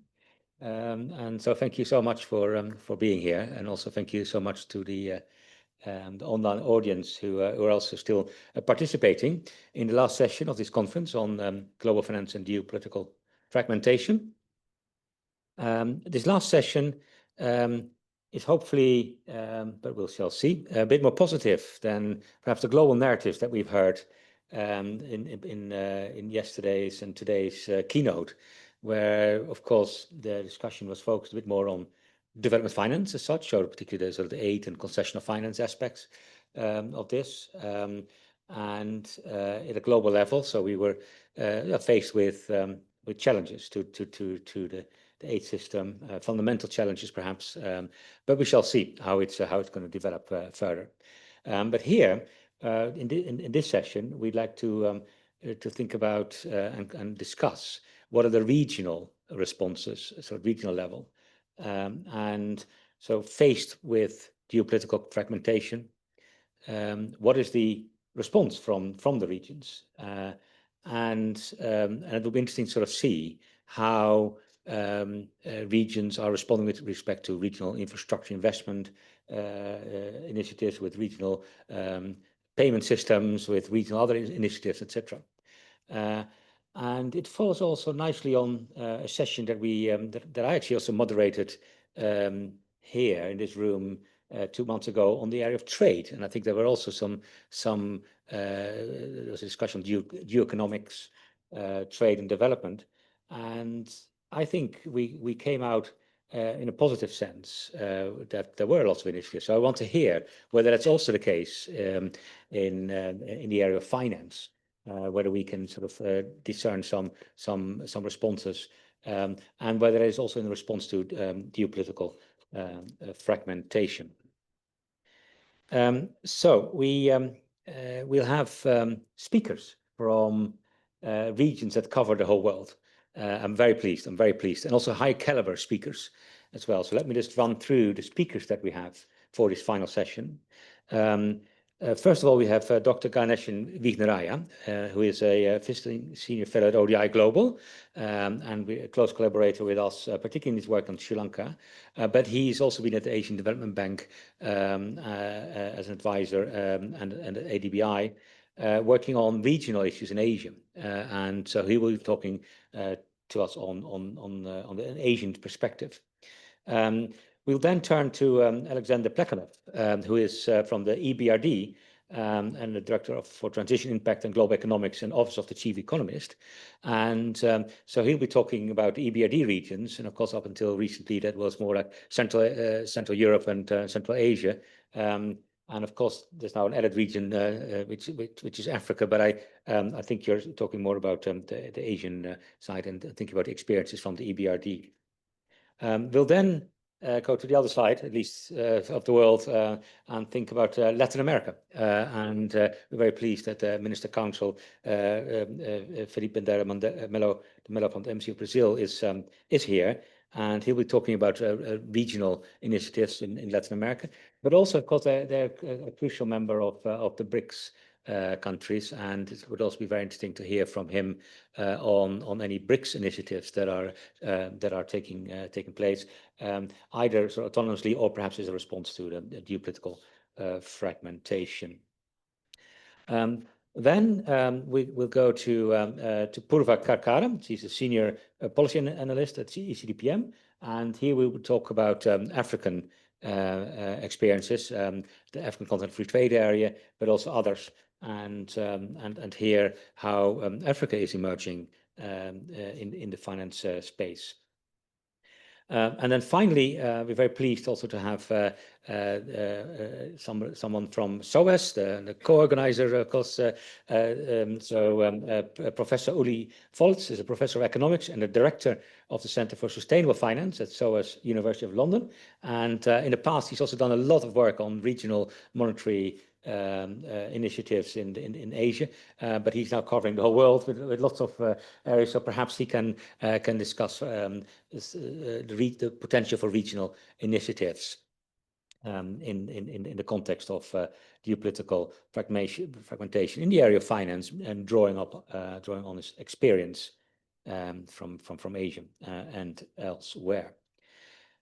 So what we'll do is we talk for about 5 to 7 minutes each. So each panelist gets about 5 to 7 minutes. And so there's 5 panelists, get different views from different regions. And then I'll bring in the audience and then have a discussion on what we think about these initiatives. Are they adding up? Are they constitute a very good response? Are there any worries with this, or is this a very promising way forward? Right, that's my introduction. Let me then sort of hand over to the first speaker. So Ganesh, could you give us a bit of an overview on the regional finance initiatives, in particular in the area of infrastructure, I think, so the infrastructure investment initiatives, and perhaps given our work in Sri Lanka, it would also be interesting to see how these regional initiatives play out at the country level, right? So how can a country like Sri Lanka, for example, benefit from these? How to show? Thank you very much, Dirk. As probably all of you know, infrastructure and investment in such is really one of the key drivers of the Asian miracle in East Asia, alongside outward orientation and investment in human capital. Now, the interesting issue is in this era of messy geopolitics, kind of what has sort of happened in this interesting space. And I'm going to talk about 2 things. One is what I call mega infrastructure investment initiatives. China's BRI, which you have heard a bit about yesterday, but I'm also going to talk about the US Indo-Pacific strategy in the context of the new administration, and particularly a private sector-oriented DFC, Development Finance Corporation, and how this sort of has contributed to more fragmented infrastructure finance landscape in Asia. And secondly, I'm going to draw a bit about what this has meant in the Sri Lankan context, which is in recovery mode from a terrible debt crisis and economic crisis. And there's a published paper in a journal and also in the Edward Elgar Companion on the Asian Development Bank, if you're interested in this, and also our report on sustaining transformative growth in Sri Lanka, which is available outside. So the first subject really is about this mega infrastructure investment initiatives. And the key fact here is that Asia has this very large unmet infrastructure gap, which is there. And there are some very interesting numbers that come from defining this as the difference between investment needs and investment levels in Asia, right? And ADB, in a study just a few years ago, talked about a $26 trillion gap between the period 2016 and 30. And so 1.7 trillion is needed per year to maintain growth, eradicate poverty, and respond to climate change. And this is double the estimate that ADB made before, 26 trillion, big number, right? And a simple story suggests there's a huge gap, right? The second is because of this huge opportunity in Asia, you know, the world's fastest growing region, particularly 5, 6, 7%, these dizzy numbers over the last year, has seen many initiatives coming into play backed by major powers, right? So you've got China's BRI, somewhere between 340 billion to 1 trillion is the number that has been put out in this committed money. You've got Japan's partnership for quality infrastructure and the enhanced partnership, $200 billion. The US free and open Indo-Pacific strategy committed something like 70 billion upwards. And the DFC, which is very private sector oriented, now with the Trump reform of aid finance and the shutting of USAID, has got more powerful in this, right? And it's a much more group thing. And then you have the EU that have the strategy of connecting Europe and Asia, around 140 billion. And there's this new IMAC, India, Middle East, Europe corridor. And then you have the ASEAN infrastructure initiative. And so there are many of these things which are competing now. Now, these vary a lot in their scope and their coverage, but these tend to have tied aid elements, and they're driven by various interests. But there are 2 big challenges with these. The first is, even if you add all of these together, they make a very small dent in the infrastructure investment gap, right? About $100 billion if you add all this a year, right? And remember, 1.7 trillion a year. So that's a big number in which this doesn't make so much difference. And then the second big challenge conceptually is that we think that they lead to a new Asian noodle bowl or spaghetti bowl of multiple overlapping initiatives, which massively raise transaction costs for recipient countries, okay? Now, some of these are better designed than others, and we can talk about this in the chat. And they have common differences as well as attributes. But the entangled noodle bowl idea, and I have a nice little picture in the book, and also we go into much more detail, comes from the packaging of scarce finance by both recipients and donors on different terms and conditions. Intense selling by some bidders and particularly unsolicited projects causes a problem. So you have white elephant projects that can come, and they pose economic risks to participating countries such as Sri Lanka. And there are winners and losers that come from this. So there is this kind of real complexity in the landscape. And poor countries with less capacity are more vulnerable to these things. So in some ways, there is a literature that talks about a predatory set of initiatives and so on. I think that's overstating the case. But the confusion and the lack of coordination and the multiple terms and poor capacity comes in, right? So this noodle bowl is a very important conceptual idea. Second, let me very briefly talk about Sri Lanka. Sri Lanka defaulted on its foreign debt in 2022 and is now beginning to see a cyclical recovery pattern. And if you want to see all about it, you can read our report. There's another report outside. We did this with ODI. Dirk and I were instrumental with others. And infrastructure investment is critical for Sri Lanka coming into this game. But Sri Lanka sees this messy landscape of these MIIAs playing out on the Sri Lankan's debt story, and we're seeing noodle bowl effects emerging. So of the MIIAs, China's BRI has been instrumental. It contributed something like 14 billion cumulatively since 2006. And the critics have claimed that part of the debt default is related to this China debt trap in Sri Lanka, and Hambantota Port, a low return project in southern Sri Lanka, is associated with this. And there's a 99-year lease. But the data only suggests this is partially true. Partly because even though China is the biggest creditor to Sri Lanka bilaterally, bulk of Sri Lanka's debt is owed to private creditors, particularly bondholders. And then you see good and bad projects under this initiative, right? And in the recent years, China suspended its financing of infrastructure in Sri Lanka after the default, because Sri Lanka couldn't pay back much of the money, but may come back to this space, particularly in the new BRI, right? There's a green BRI, there's a digital BRI. So I think this is space which China will come, and perhaps with much more private sector-oriented projects with perhaps strong emphasis on returns and better coordination. Now, because China has kind of withdrawn to some extent from this space, India and the UF-funded DFC have come in, but with much smaller financing envelopes. India funded a big railway modernization project and ports in Sri Lanka in the last couple of years, but with conditionality, this would create a much stronger linkage with infrastructure with Sri Lanka. The UFDFC has come in financing a big port project with our largest conglomerate, Adani, and Adani's, India's Adani has been a very controversial player, and DFC have provided guarantees. The ADB and the World Bank are investing smaller envelopes of money, but in customs modernization, but it's probably arguably not enough. The gaps are PPPs to crowd in private funding. Our keynote speaker talked about that. Capital market deepening is terribly important, and MDB cooperation. So in conclusion, infrastructure is critical, and these MIAs have been very important both in Asia as well as in Sri Lanka, but perhaps not enough, right? And there needs to be much more emphasis on policies. And one bit from this report we talk about, one very important thing is that you have to prevent white elephant projects by rigorously applying transparent selection for all projects in a public investment program. So that becomes very important. And anti-corruption is another big aspect of this, right? Because that is there, particularly with unsolicited projects.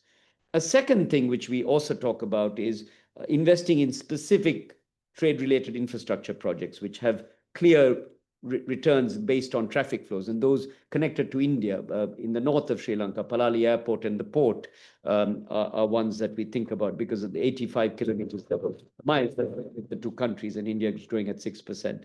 A third very important policy recommendation is investing in DPI, digital public infrastructure, which becomes important, e-government services. At the regional level, there are two important implications that come out. Given the honest broker role, there's a big role for MDBs to step up infrastructure connectivity via guarantees and crowding in private institutional investors and better coordination. And the last point is really that the middle powers like India, Thailand, and Japan should do much more to do regional infrastructure, not just the major powers, right? And that becomes important. And the BIMSTEC master plan for connectivity adopted in 2022 becomes very important to try to scale up. So in conclusion, these initiatives have become much more significant in this fragmentation of finance in infrastructure, which is big bucks, as I pointed out in Asia, and they've had mixed record. And at the country level, you're seeing confusion in the recipient countries, and there's a lot we can do on policy. Thank you, Dirk. Thanks, Dan. It's very clear, very clear. So lots of initiatives, and every country, major country has a regional initiative associated with it, but it can lead to a noodle bowl, and it doesn't meet all the needs, and there may be some challenges with it, but yeah, lots of initiatives. Very, very interesting to hear. Let's now move to Central Asia and Eastern Europe. Alex, what do you see as the regional initiatives emerging? What are the prospects for these regional finance initiatives? And are there any barriers to these emerging? Thank you. Maybe in the spirit of starting discussion on a global note and moving slowly from Asia, I will use much of my opening 5 minutes to maybe connect the discussion to what was said earlier today and to Ganesh's points, and then I can talk a little bit more about European experience. Maybe starting from the same observation as on the morning panel, my first job was at the IMF in Washington. I was also told that it stood for it's mostly fiscal. I was in fiscal department, and so I strongly connect with that notion. But from that notion, the fiscal crunch in developed economies, it's probably not going away anywhere anytime soon. And then that means that we probably will face a period of less ODA, overseas development assistance. And you know, the trade-off between guns and butter may become more stark, and we also talked a lot about it earlier today. If you think that ODA is butter, it's probably not great news for ODA.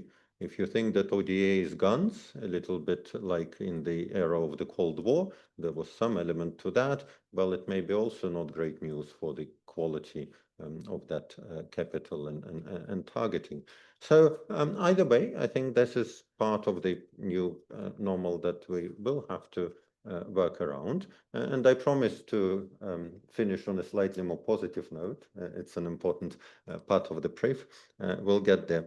The other observation that I would like to make is that, and that very much ties to spaghetti bowl observation, is probably that global finance has been the most globalized and unified system. Actually, unlike trade, which has a lot of spaghetti bowls in it by design from the start and probably ever more. And Ganesh has written a number of papers on that and others as well. Investment has been fairly fragmented.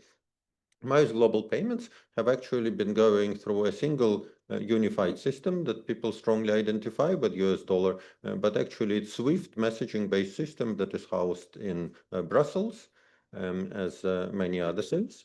And then you have basically a very strong dominance of the dollar is actually in a decentralized system. At least until recently, more than 80% of trade has been denominated in dollar, a lot of FDI investment and so on. If you look actually at official moves, the government reserves, not as much. And in fact, the share of the dollar in international reserves bottomed out in 1990 at 50%. That's where the Deutsche Mark kind of was a bit more dominant. So we're actually departing in a payment systems, which Dirk mentioned, from a very globalized system. And yet, in recent months and years, we see a rapid rise of China's yuan as a currency of invoicing in settlement and global trade. And more recently, the rise of yuan as a lending currency as well. So how does one deal with this fragmentation without having the spaghetti bowl? It's probably not a, I'll come back to it later. Now for the positive sense. So despite all these challenges, actually, both the IMF World Economic Outlook and IMF's Global Financial Stability Report that came out at the IMF World Bank meetings just in October had chapters on emerging markets. And both chapters highlighted the resilience of emerging markets, broadly defined, and frontier economies relative to what people expected at the start of intensification of trade wars and fragmentation, but also relative to early experiences. And actually, both chapters alluded to a huge contribution of the development of local currency market and local currency financing, and associated with this more robust macroeconomic frameworks, but both have go in common. So one question is how much regional finance can be achieved. And I think the European Union capital market project tells a cautionary tale there about the limit of what is possible, and I can come back to that. But individually, countries, in particular, if the starting point is not a 15,000 people Pacific island, which was a brilliant question earlier, that's a really tough one. But if you start out as a 15 million economy, I think developing a local currency capital market is possible, highly beneficial, even abstracting from where it's a fixed exchange rate or a local exchange rate. And we as a BRD have done a lot of work there and continue in that direction. I think I'm out of my 7 minutes. I'll stop there and we'll be happy to pick up on these points later. Thank you. Thank you. Very interesting about how, you see global finance as being finance being very global and now being fragmented potentially, which may be a challenge, but also a lot of optimism about local currencies and regional initiatives. Thanks, Alex. So now let's move to the Minister Councillor. And Philippe, thank you so much for joining us. It would be great to hear your views on the prospects for regional initiatives in the area of finance and what has already emerged, both in terms of Latin America, but also we'd like to learn also a bit more on sort of BRICS initiatives in this area. So over to you, Philippe. Very well. Thank you very much. So it's a pleasure to be here. It will be a challenge to keep these comments speaking about Brazil, Latin America, and BRICS in such a small period of time. I'll try to be brief, but bear with me if I do exceed a little bit. But it is a pleasure to be here. I thank ODI Global, SOAS, and AERC for being here. Maybe I was not here in the morning sessions, but you probably have mentioned that the world is currently experiencing a period of profound turbulence and uncertainty, and that we are witnessing intensified geopolitical tensions, a proliferation of armed conflicts, rising protectionism, and unilateralism. And all of this brings a little bit of a crisis of multilateralism, marked by the declining effectiveness of international organizations. And then development itself appears to be in crisis. If current trends persist, only 15% of the sustainable development goals will be achieved by 2030. Around half of the goals have been stagnated and 18% have regressed. What explains this? The answer lies largely in financing and international capital flows. Without adequate financing and means of implementation, the 2030 agenda risks remaining a declaration of good intentions with no prospect of fulfillment. There was the fourth Financing for Development conference held in Seville, as you all know, last June, July. They did achieve a consensus outcome, and it was a clear success amid the crisis of multilateralism. However, the conference did not result in increased resources for development financing. Today, if the poorest countries receive around 200 billion annually in ODA, they pay 7 times that amount in debt service. This represents a negative capital flow from the global south, where capital is scarce and investment needs are immense, to the global north, where capital is abundant. This situation is ethically unacceptable and economically unsustainable. In this context, Brazil has consistently advocated for a comprehensive reform of international financial institutions to better reflect the realities and needs of developing countries, making them more inclusive. This includes revising voting powers structures at the IMF and World Bank, increasing concessional financing, and reducing conditionalities that often hinder access to resources. Brazil also calls for greater transparency and accountability in the governance of these institutions, with stronger representation from the global south. Brazil has also emphasized the need for a fairer global tax architecture, including the taxation of ultra-high net worth individuals and multinational corporations.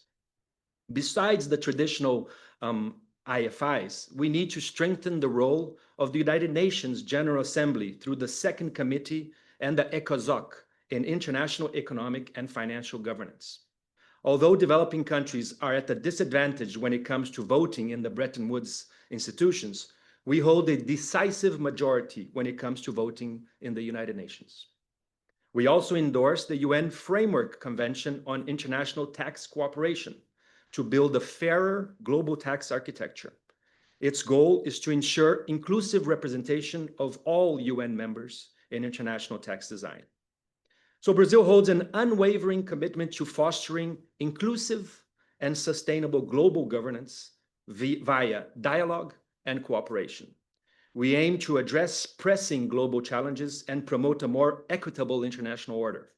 Our diplomatic trajectory remains focused on promoting cooperation, as I said, multilateralism, and initiatives that integrate social progress, economic advancement, and environmental sustainability. These are 3 key areas in our view.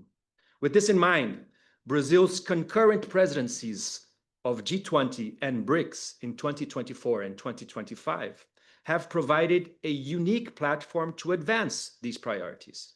Under Brazil's leadership, both forums have emphasized the need for inclusive and sustainable financial governance. Brazil has made the fight against hunger and poverty a central pillar of its international agenda, notably through the launch of the Global Alliance Against Hunger and Poverty during its G20 presidency. The alliance promotes country-led, multi-partner strategies that integrate social protection, sustainable agriculture, and climate resilience. The aim of the Global Alliance is to give cooperation recipient countries a greater say by identifying their own priorities and choosing the programs they feel are best suited to their national contexts. May I point out that, among others, ODI was a partner of this initiative, having produced the report entitled Financing the Fight Against Poverty and Hunger, Mobilizing Resources for Sustainable Development Goal SDG Reset. The initiative now has grown to over 200 member countries and organizations, signaling a new model of global cooperation. Now to BRICS. Well, BRICS represents approximately half of the world's population, 28% of global GDP in nominal terms, 39% in purchasing power parity, 26% of global trade, and over 60% of the world's energy production. Also responsible for a quarter of the global FDI flows. An expanded BRICS holds out the promise of a South with real influence over the redesign of international order. Brazil's present presidency of the BRICS focused around 3 interconnected pillars: the economic pillar, facilitating trade and investment, innovating in payment systems and promoting financial market interoperability, strengthening coordination on international monetary and financial system reforms, and advancing intra-BRICS dialogue on public-private partnerships, taxation, and customs, and also on taxing ultra-high net worth individuals. The second pillar is the climate. driving new financing mechanisms and innovative instruments to accelerate ecological transformation, promoting accessible and sustainable energy transition, and coordinating efforts ahead of COP30 that is now in Brazil. And the third equally important pillar is the social pillar, mobilizing public and private finance to ensure food security, social protection, and economic opportunity for all. Within BRICS, Brazil has promoted the strengthening of three key instruments. Number one, the New Development Bank, the NDB, which has already approved over $40 billion covering approximately 122 strategic projects in 6 focus areas: clean energy and energy transition, transport infrastructure, water and sanitation, environmental protection, social infrastructure, and digital infrastructure. And the B has issued green bonds to support sustainable projects and has maintained a high credit rating for competitive fundraising. The second initiative is the Contingent Reserve Arrangement, CRA, which is a $100 billion liquidity mechanism that provides emergency support to BRICS countries facing balance of payments pressures. Brazil has advocated for its operationalization as a counter-cyclical tool, especially in the face of external blocks and capital flight. And the third, more recent, is the BRICS Multilateral Guarantee Mechanism, BMG, a recent initiative aimed at reducing the cost of capital for infrastructure and climate-related investments. By pooling sovereign guarantees and risk-sharing instruments, the BMG seeks to unlock private sector financing and enhance the bankability of strategic projects. Brazil has championed the BMG as a way to address the financing gap in sustainable development, particularly in areas underserved by traditional lenders. These initiatives converge towards a common strategic goal: strengthening the BRICS' collective capacity to mobilize resources, mitigate risks, and act as a dynamic and proactive force in the global economy, prepared to respond to the challenges of sustainable development. A quick note on climate. Well, climate finance has emerged as a central theme in both G20 and BRICS agendas, especially in the lead up to COP30, presently hosted by Brazil. In this sense, allow me to mention to you one of the initiatives, which is called the Tropical Forests Forever Facility, TFFF. I hope you hear more and more of these in the coming days, which has been championed by Brazil and other partners, including the UK, which represents an innovative model for long-term financing of forest conservation. It seeks to mobilize resources from public and private sectors to reward countries for preserving tropical forests, aligning climate action with biodiversity protection and sustainable development. The TFFF has gained traction as a scalable and equitable solution to bridge the climate finance gap and was launched yesterday during COP30 with nearly 50 countries already endorsing it. I can comment a little bit more if you want on the questions. Now for the regional component. Well, I can briefly highlight a few innovative regional financial initiatives from Latin America. One such instrument is the Multilateral Compensation and Reciprocal Credit Mechanism. It's a long name. We call it CCR, and it functions under the umbrella of the ALADI, which is Latin America Integration Association. This is a multilateral payment clearing system between member countries' central banks. Bilateral credit lines denominated in US dollars are established between each pair of central banks. Every 4 months, balances are multilaterally compensated and only the outstanding amounts are settled. Another innovation is Mercosur's local currency payment system, which was mentioned that the local payment system is here before me, created in 2008 in Mercosur. It allows countries to trade using their own currencies, avoiding intermediary hard currencies. The system simplifies trade, reduces exchange costs and risks, and facilitates the participation of small and medium-sized enterprises, reduces barriers and favors, in particular, the activities of the mentioned small and medium enterprises. In addition to these mechanisms, Latin America has developed about a robust regional financing institutions that play a critical role in supporting development in the region. The Development Bank of Latin America and the Caribbean, CAF, as known, has become a key source of long-term financing for infrastructure, climate resilience, and social inclusion projects in the region. There is also the Inter-American Development Bank, IDB, seated in Washington, which continues to provide technical and financial support for economic integration, innovation, and poverty reduction, as well as the Financial Fund for the Development of the River Plate Basin, FONPLATA. Meanwhile, in Mercosur, we have the FOSEM, which is the Mercosur Structural Convergence Fund, which offers grants to reduce asymmetries among member countries, focusing on infrastructure, institutional strengthening, and social cohesion. On the national level, just a brief comment, Brazil has its own National Bank for Economic and Social Development, BNDES, as we call it, which does play a strategic role in financing industrial development, innovation, and sustainability. It is also very much into the green energy transition and the bonds.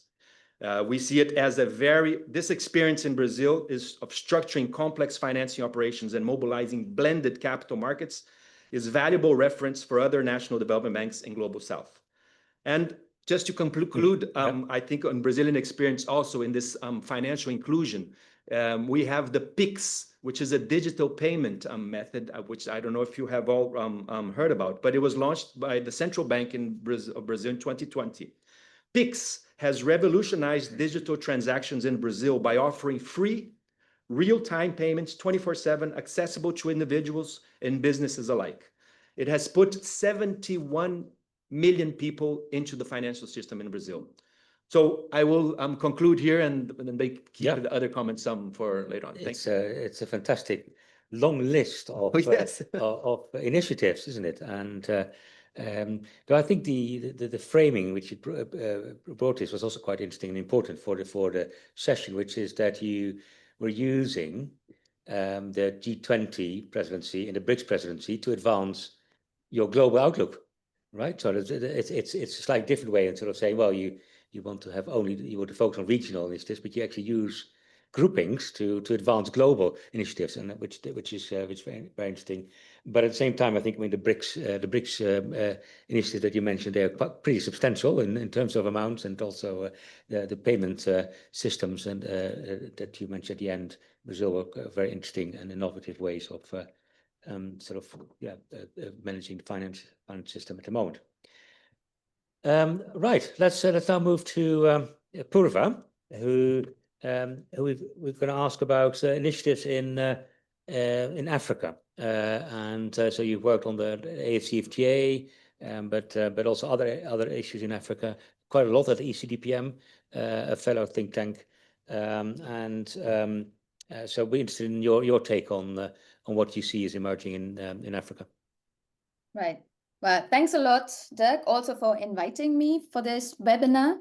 Maybe I will focus a bit more on industrialization and private sector development, and also in a continent that is extremely diverse. Maybe with the starting point, now that we're talking about geopolitics, I think talking about BRICS, it makes a lot of sense. Talking about Asia makes a lot of sense as well, given the size of the continent. I think Africa, in that sense, becomes somewhat of a sleeping giant, because when it comes to Africa, the conversation seems to be quite cornered in development cooperation. And very rightly, it has its critiques. And while the narrative is now changing to saying we need trade and not just aid, the paradoxical situation I find is that, okay, aid flows are going down, but Africa's share in global trade has remained around 6%. It's been quite stagnant, and if anything, it's slightly declining. So increasingly, solutions are also being sought in regional solutions. Regional trade. And this is where the AFCFTA, the Continental Free Trade Area, becomes quite interesting. And the Secretariat of the AFCFTA also sees the agreement as a way of embarking on this process of industrialization. So then the next question becomes, okay, what do we need in order to promote intra-regional trade, which we know is more sophisticated than Africa's trade with the rest of the world? So there's a few things that come to mind. So first would be the Pan-African Payments and Settlement System, which sounds quite similar to what you have in Latin America, but maybe it's not as sophisticated yet because it's still being developed. But as of 2025, it does have 19 countries on there and more than 150 banks. So can it still be scaled up? Yes, of course. But I think already having 19 countries that can, in principle, trade with each other without needing to depend on a hard currency is quite an achievement. Another thing that hinders intra-Africa trade is infrastructure. So Ganesh already mentioned the number that was for Asia, which is in the trillions. The number that is very often cited in Africa is actually 100 billion, which I'm suddenly thinking maybe that also is quite an underestimation. But if we're talking about infrastructure, then the African Development Bank becomes quite interesting, and they do have some blended finance tools, because I think this is going to be relevant for all of Africa's population. I don't think passengers make the railway commercially viable, nor do African households are going to make the grid commercially viable, right? You need for that industrial off-takers.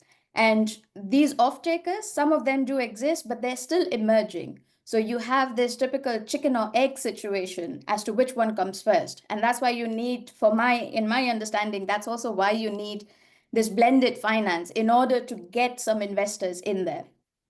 Again, these mechanisms have been put in place. There's also an adjustment fund under the AFCFTA, which is being managed by the Afri-Exim Bank. But I would say for all these funds that do exist, it's a very positive development, but they do need funding in order to scale up and also reach more number of countries. But so this is all focusing on trade.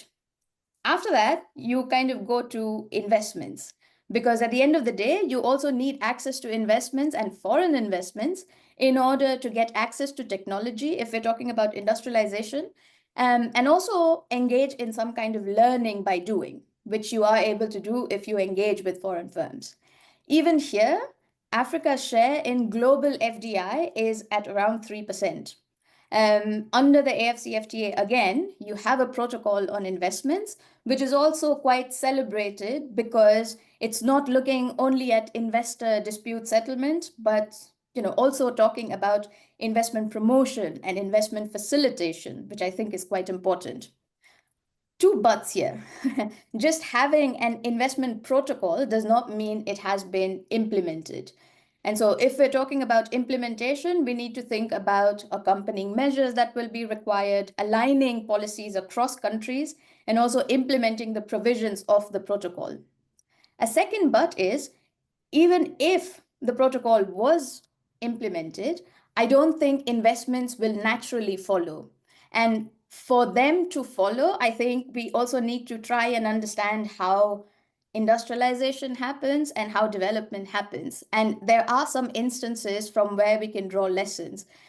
Just in Africa, thinking about the textiles and apparel sector, this is where I have worked a bit.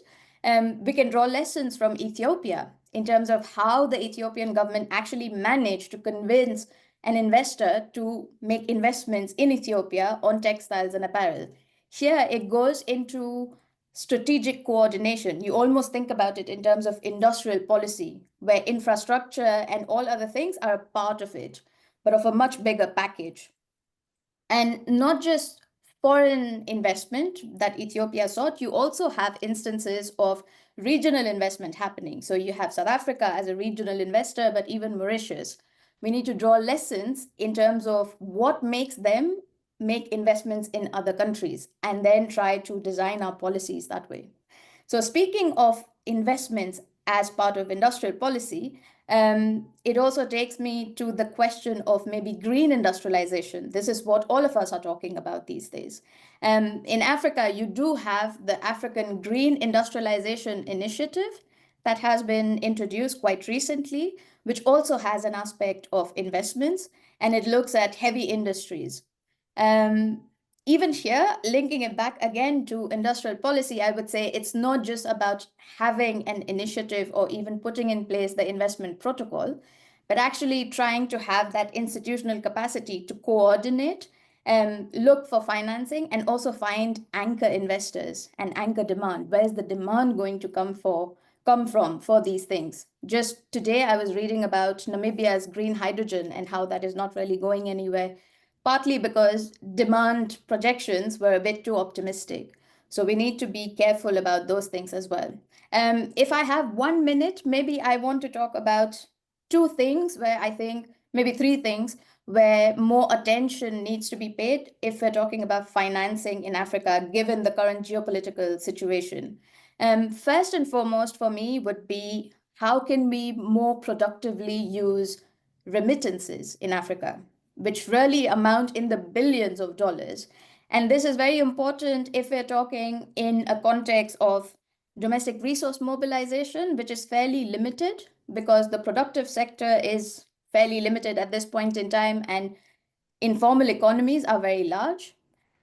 Also, domestic debt is not a panacea because interest rates are quite high and there's risks of debt rollovers.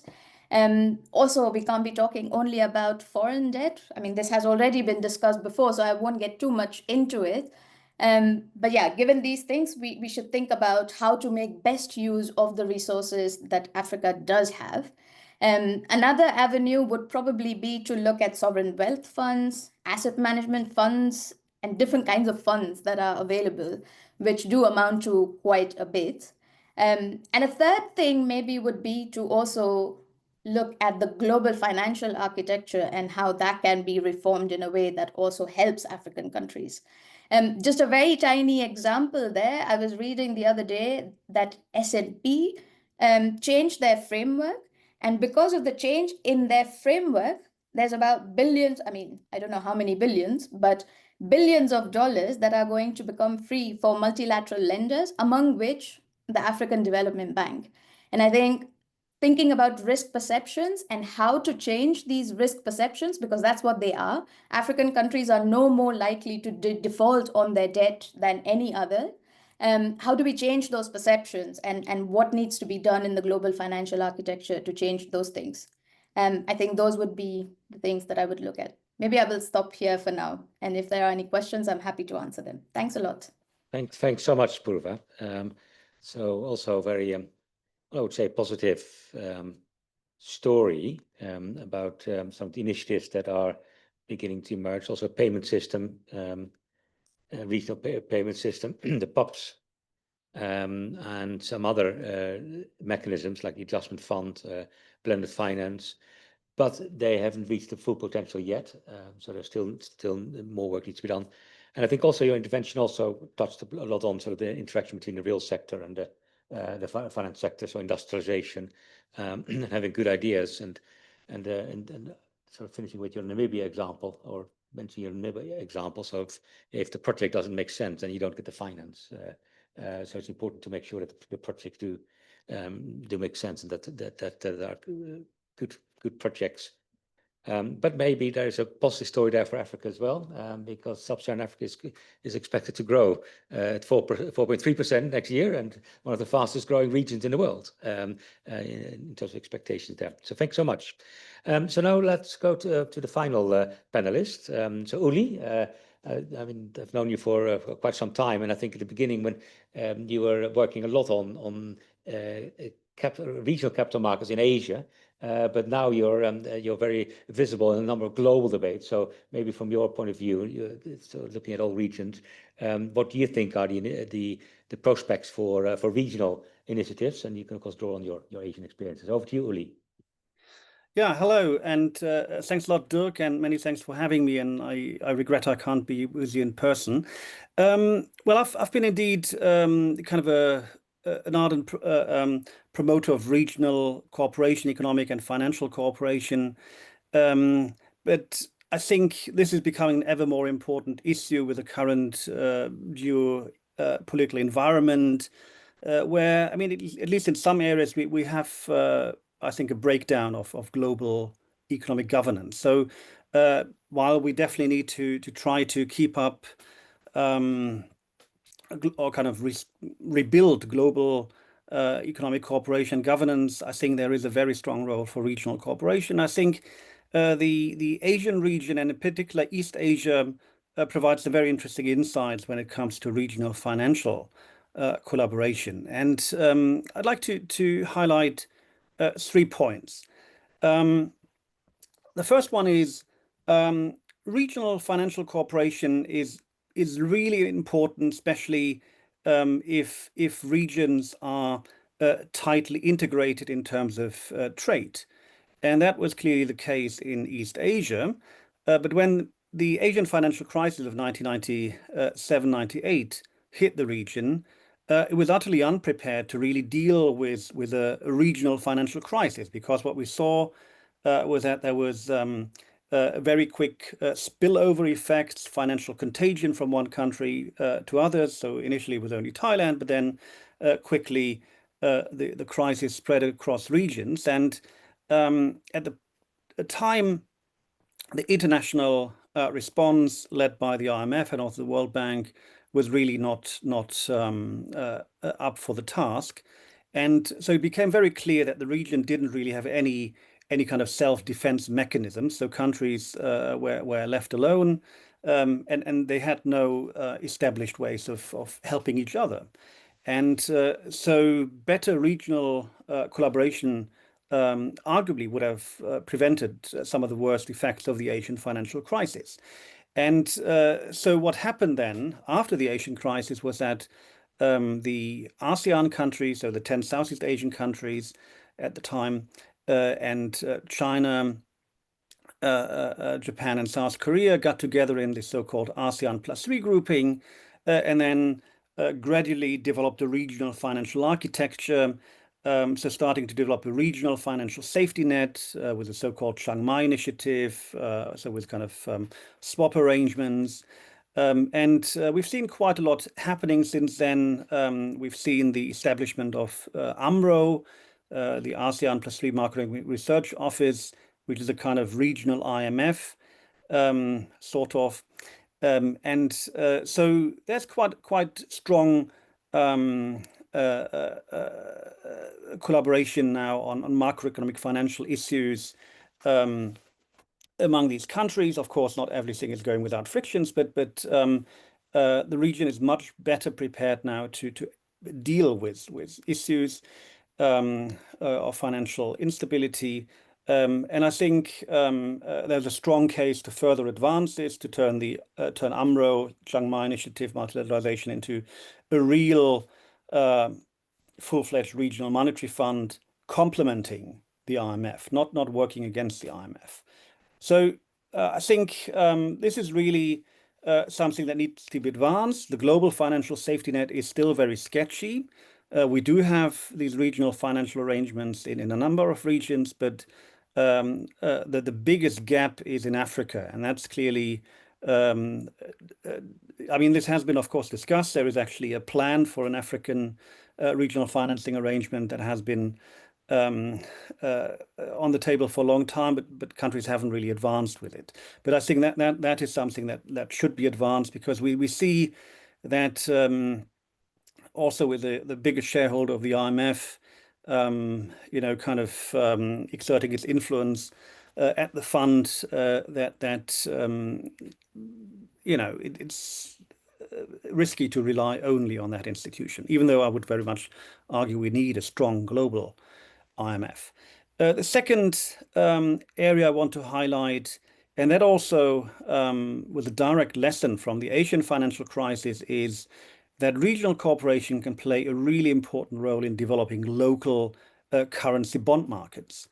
And so one of the major problems that led to the Asian crisis was that there was a lack of lack of long-term local currency financing opportunities in the later crisis countries. So there was a lot of cross-border borrowing, often short-term and in dollars. So there was a kind of double mismatch problem that then led to the Asian crisis. And so one of the big lessons was countries need to try to develop local currency bond markets. And there were concerted efforts at the regional level.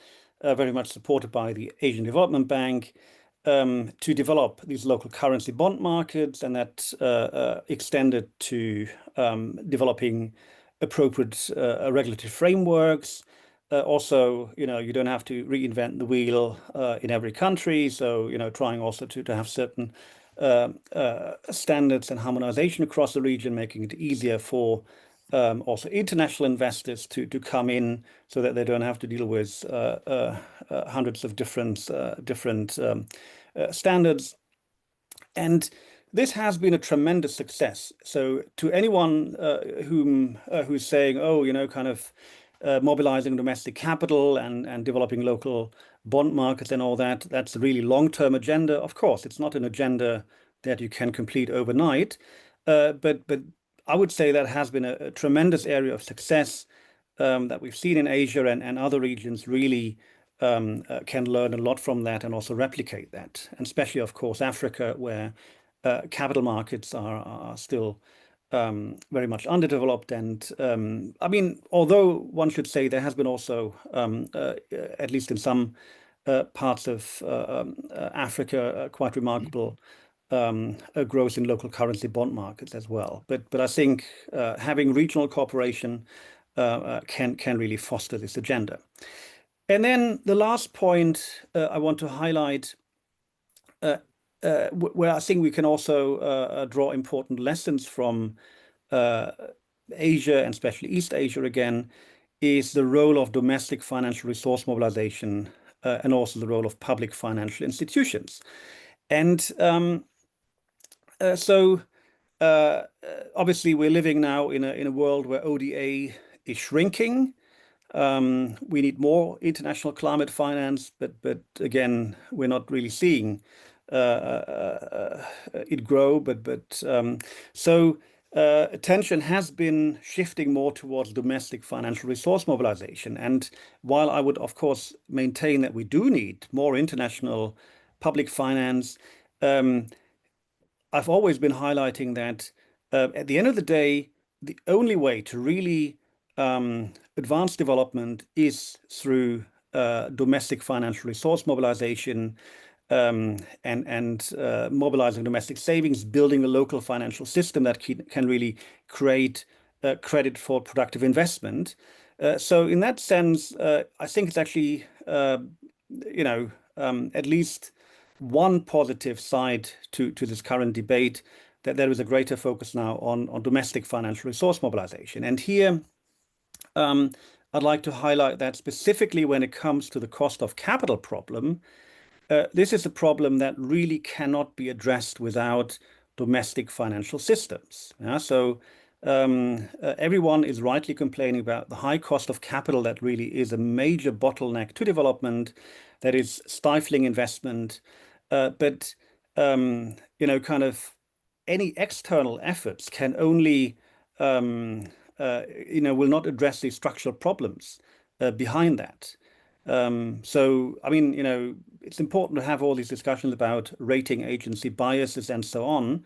But at the end of the day, if countries are not able to mobilize domestic savings in a better way, develop local financial systems that create productive credit, the cost of capital problem will not be addressed. And this brings me back to Asia, where we have seen spectacular development successes. And in each of them, domestic financial resource mobilization and financial sector development was very much at the center of the developmental strategy.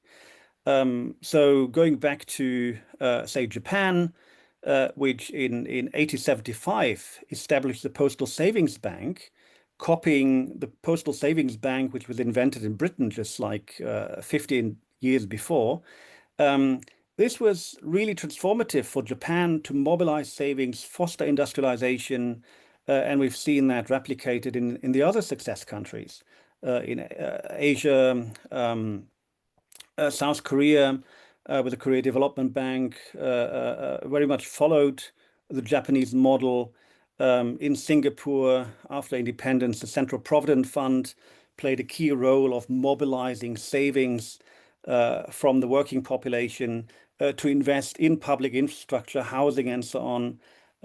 China, of course, you can't talk about development without looking at the role of public development banks. And so I think we are now at a point where, luckily, the discourse around role of national development banks is shifting. So in the 1980s and 1990s and also 2000s, you know, public development banks were often seen as, you know, things of the past, you know, badly governed institutions that really will not help development, but rather hinder it. Now with Finance in Common, we have a much more substantive discussion, which also recognizes that well-governed public financial institutions can really play a critical role. And so I think we have a lot of great examples from Asia, so this. I think we really need to have much more focused discussion on local financial market development, local capital, especially bond market development, and local currency financing, because the vast amount of investment that we need for fostering sustainable development, for fostering climate investment, has to be in local currency. And foreign currency lending in a way is actually contributing to the problem.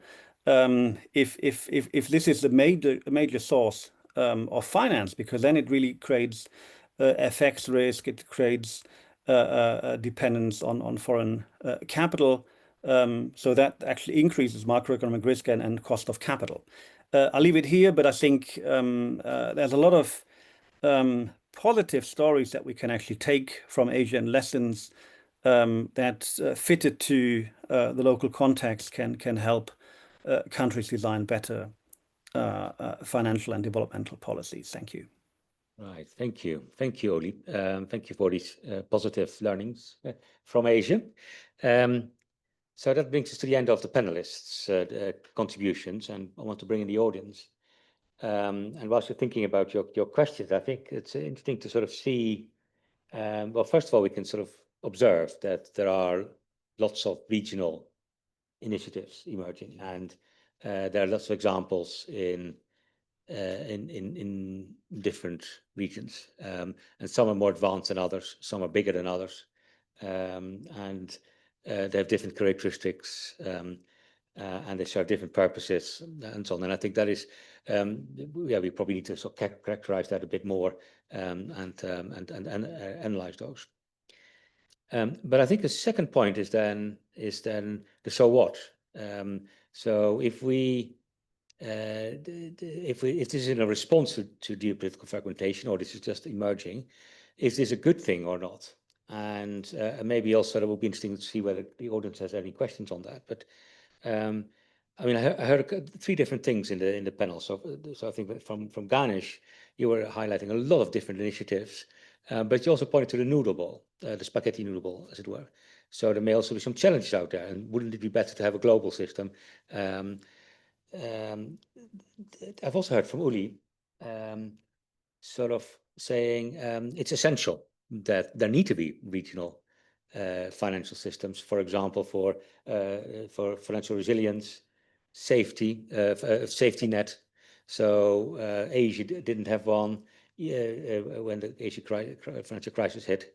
It does need one, and it's been building on this, building one, and every region should have one, perhaps, because in the future you may not be able to rely on multilateral institutions, and you need to have friends, and maybe in the region you have your friends. Question mark. Then there's something in between, and I think I've also heard that, is that regional initiatives are stepping stones, and they lead you to the global outlook or to local outcomes. So in the case of Philippe, for example, sort of using the regional and groupings to reach your global outlook, sort of an idealistic outlook there, I think is definitely one way to look at these initiatives. And then Uli was talking about regional initiatives that they really had good impacts locally on local bond markets development. So there were some success stories out there that were done through the regional lens. And it doesn't mean that you can't do that through a multilateral lens, but at least there were some positive stories out there. So then it's the instrumental view. So you may have an idealistic view or an instrumental view. And it would be interesting just to also hear the panel's thought on that. But are there any questions that come in that you want to bring up and answer to the panelists? Bernardo, and then over there.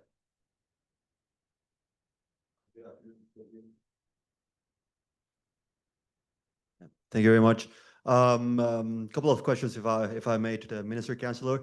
You kind of anticipated this question, but this tropical forests for facility has been announced for some days now. But I was curious more on the mechanics of it. I mean, there has been some general announcements of how it's going to work.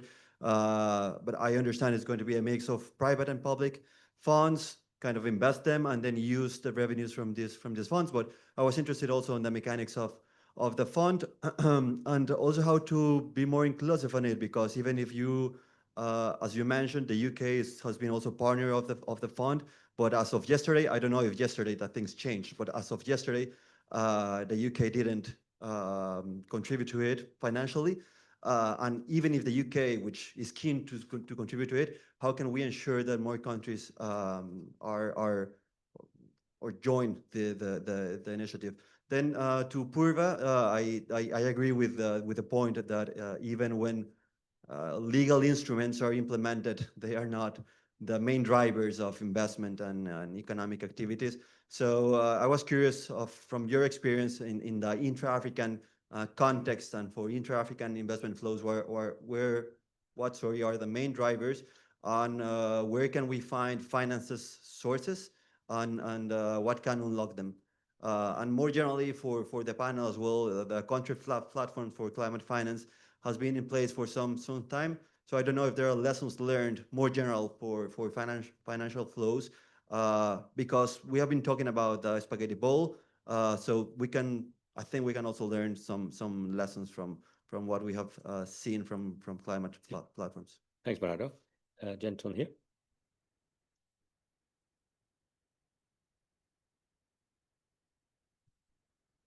Matteo Cianforlini, University of Bologna. So for the panel, there has been an increasing complexity of multilateral development banks globally, and they increasingly serve countries and member shareholders outside of their region of interest. So for example, the European Bank for Reconstruction and Development has been expanding in Africa, not only North Africa, but also Sub-Saharan Africa. In Africa, there is also the African Development Bank. The Asian Infrastructure Investment Bank is also financing countries in Africa. The new Development Bank is expected to expand to Egypt. Egypt is already a member, but is expected to finance Egypt as a country. So, of course, this should be in some ways good news, since more funds are available for countries all around the world. But at the same time, is there possibility of having negative effects of it, as it was being said before, increasing fragmentation, competition among those multilateral development banks? Thanks. Okay. Anyone else at this stage? Yeah, gentleman here. My question is to Rich Voice. I hope I'm pronouncing your name very well. Good evening, good afternoon, everybody. Uri. Good afternoon. I'd like to ask a question about regarding, you spoke about Africa, that initiating bond markets, domestic financial source mobilization, fostering industrialization, empowering national development banks. Does that mean IMF's structural adjustment is out of the window and it doesn't survive in that milieu? That's my question. All right, thank you. So yeah, some interesting questions. So maybe also, and you may also want to address my point as well. And I think the question about increasing complexity of development finance institutions, increasing the choice that's there, as it were, the different initiatives. Is that a good thing? So everyone may have its advantages, but countries also have to deal with differences. Clearly, one DFI maybe you don't have a lot of choice, but if you've got many, or at least some, then it may be a good thing. But if you got many, is that a good thing? So how much fragmentation is good, as it were? Is any fragmentation good? It will be interesting just to hear all the panel's views on that as well, and any other questions that are being posed. Maybe you want to go first, Ganesh? Yeah. So for sure, having more DFIs is quite useful from a country perspective, I think. But then what you want is really two things. One is you want common diagnostics done by these DFIs. I mean, otherwise what happens is, one DFI comes, spends ages doing project preparation and diagnostic. Another one comes in exactly the same thing for a project. The country is just waiting for the money to come, right, and the project to come, right, and that becomes a big issue. Which is why the BRI was so attractive. They didn't do all this project prep and etc. And they just did the stuff. And of course, the problem was you have good and bad projects, right? So you want much more common working, and that's very difficult because the incentives, the heads of these NDBs meet regularly and they agree on coordination and cooperation and blah blah. But at the country level, often the incentives are such that the country directors are competing, right? Because their promotions and so on depend on how much project volume they deliver. So there's a real issue, and maybe Alex will have a better sense from how EBRD does it, but that's a problem. The second thing is, all of this money, even if you put all the DFI money in any South Asian country I can think of, it's not enough.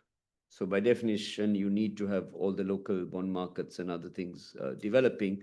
And I think that's a very important area. But whether we need local development banks, there's a real issue of governance, right? And I think that is a perennial problem. Local development banks, and indeed state banks, in many countries have been used by various politicians for nefarious purposes, shall we say, and cronyism. And that's a real issue. And so in East Asia, there was a mix of incentives and punishment, but there was also cronyism. In some of the South Asian countries, it's not been so great. So there's a real issue of governance there. And I think the issue there may be, and we talk about this in our report, is to use the existing banking system where one can and try to have different vehicles, and maybe the MDBs, the international MDBs, being partner of many of these projects. So there is at least some of the standards and governance. So those are cautions as well as opportunities. Thank you. Yeah, all right, thank you. Alex, on EBRD and the other issue. I think it's a great observation. One observation is that these are, the multilateral development banks are complex bureaucracies with, I think, useful developed skill sets. They take years to build. They outlive their initial purpose, and this is normal. I think if you take the example of the World Bank, it was established in 1946 as a post-war reconstruction and development bank for infrastructure in a very literate sense. You have to fast forward probably to early 1980s to meet the first references to the environment that are apparently in documents about Brazil with the World Bank, and then fast forward a bit more to actually find the first poverty discussions. And now we would think of the World Bank as an institution, which is all about poverty and largely about the environment. And I think the same transformations have happened to EBRD over the years.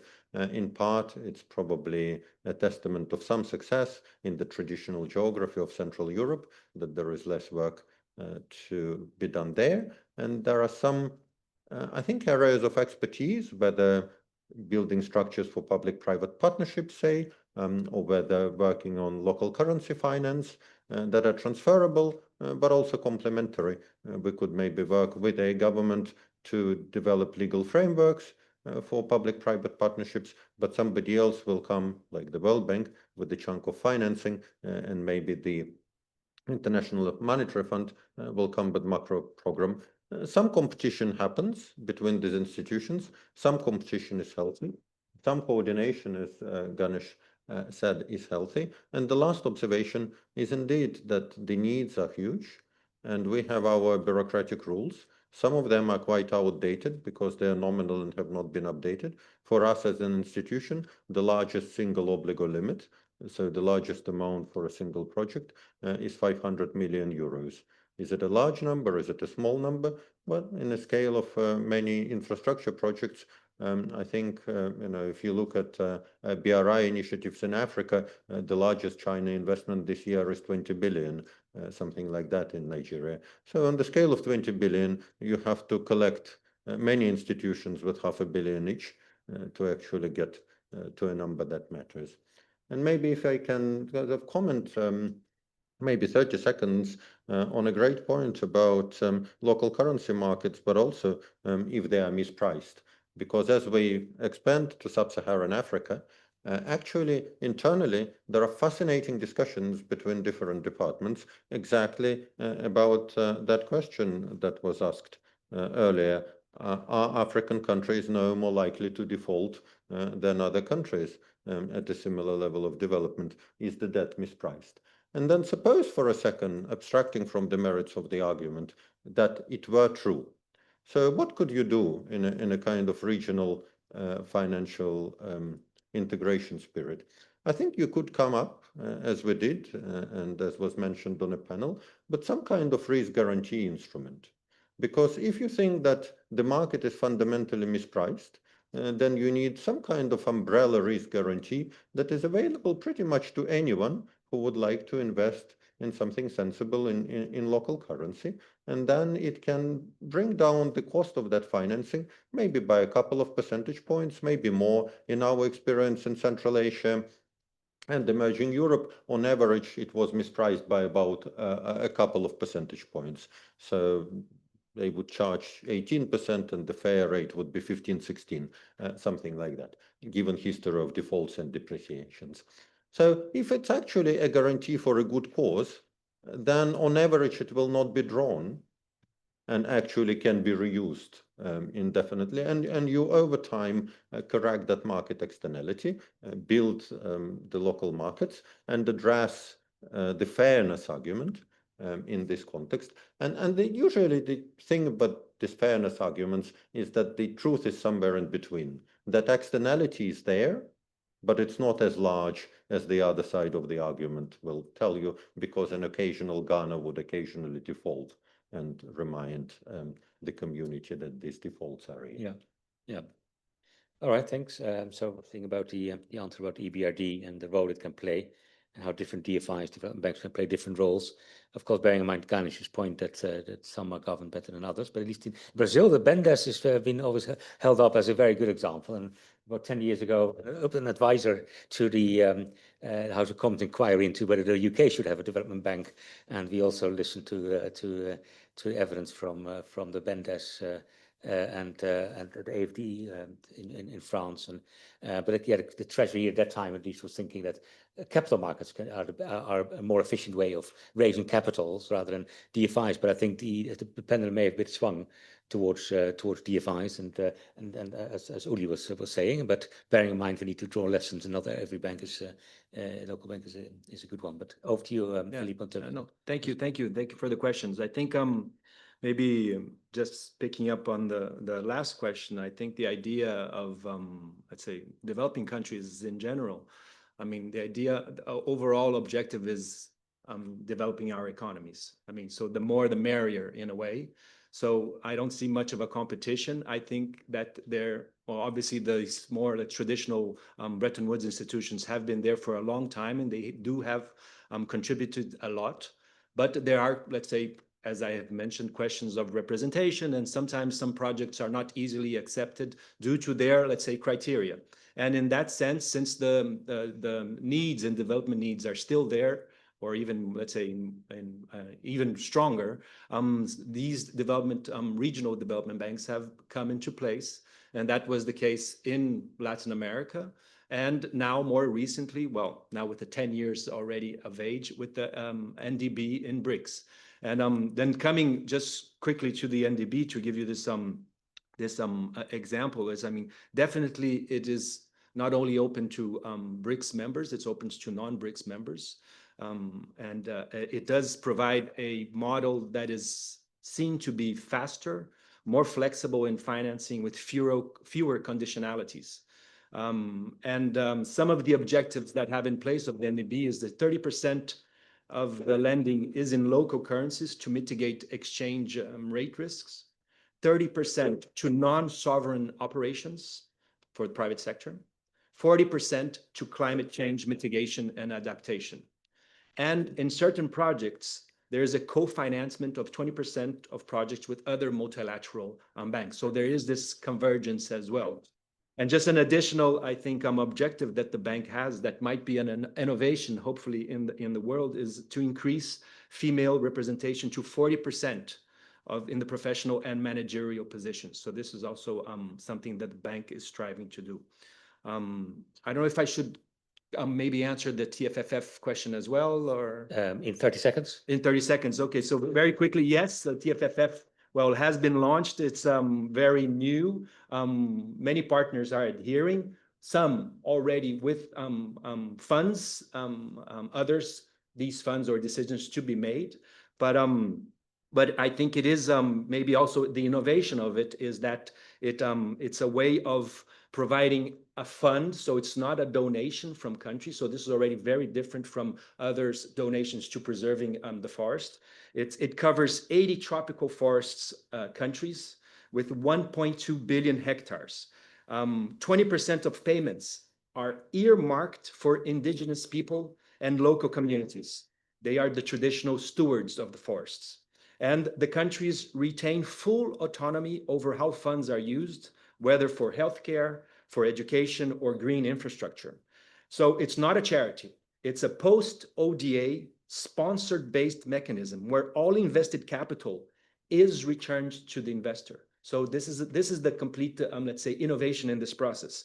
And it is targeted to have $125 billion with an initial goal of raising $10 billion now. And this is where governments are coming in and philanthropies to unlock the further private investments. So we are very enthusiastic with this fund, and hopefully, and I think the logic behind it, just to end, the logic behind it is inverting the logic of these economies that have forests, is that the forest is worth today better dead than alive. So cutting out the forests gives more output.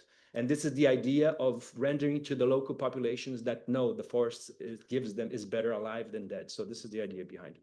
Thank you. Purva. Hello. I'll try to be quite brief.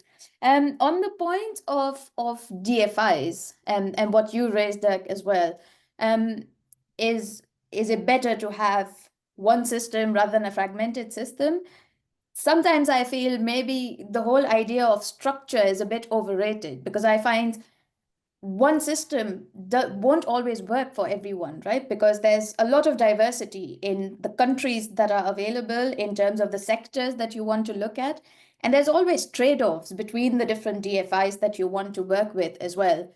And I think there's a fundamental difference between having a lot of choice and having to put together pieces because of fragmentation. So we need to see where exactly the situation that we're talking about falls. So that would be like my 2 cents on DFIs.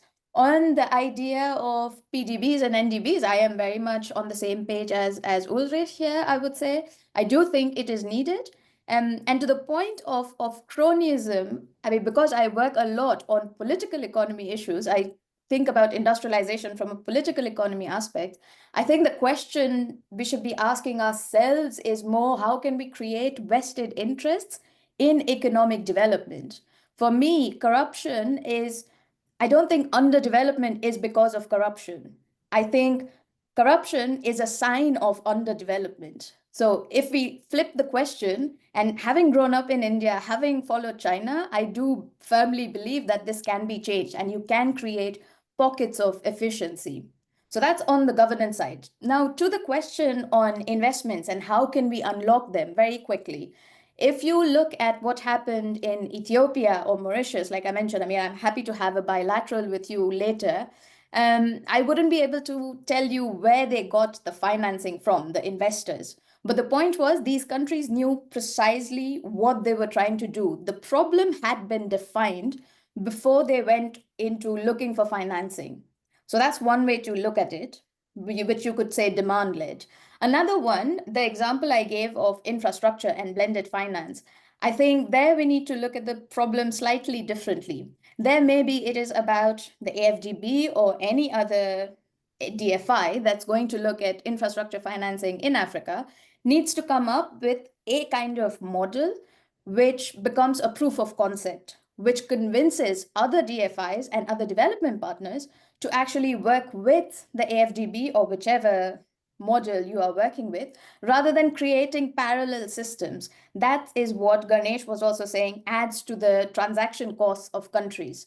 And adding to the point that he made, which I do think is very important, the agency of countries, right? Like that you need to have the agency among these countries to say, we need help in terms of X, Y, and Z, where DFIs are coming in to say, we can offer that financing or help in A, B, and C. And then you sit down and talk, where is the sweet spot? And where can you actually make these, the demand side and the supply side meet together? But I think that, again, asks for coordination. And I do wonder if African countries have that every time.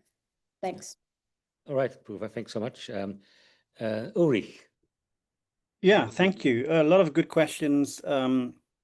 So maybe first on the MDB issue. I mean, I think competition also between MDBs is not a bad thing.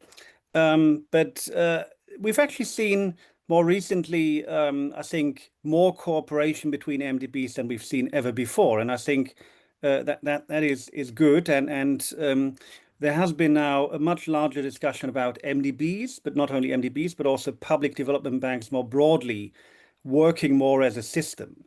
And that brings me to the issue around local development banks, national development banks. Well, of course, we've had good ones and bad ones, but that's true also in the private finance sector. I mean, we've also had badly governed private financial institutions, and no one's saying, oh, we should shut down all private financial institutions because there have been badly governed ones. And so I think it's great that as part of the financing common system, there is now really a debate. How can we use the kind of more than 520 public development banks, kind of global, regional, national, to really foster development? And the truth is that a lot of areas where we need investment for sustainable development, also for climate action, they will not generate commercial returns that will be attractive enough for private investors. And importantly, we need really longer term finance. And that is something where public development banks can play a leading role. And very importantly, and that's something that I've been trying to advance, and we've done some work with the German government, for example, and FIX and IDFC.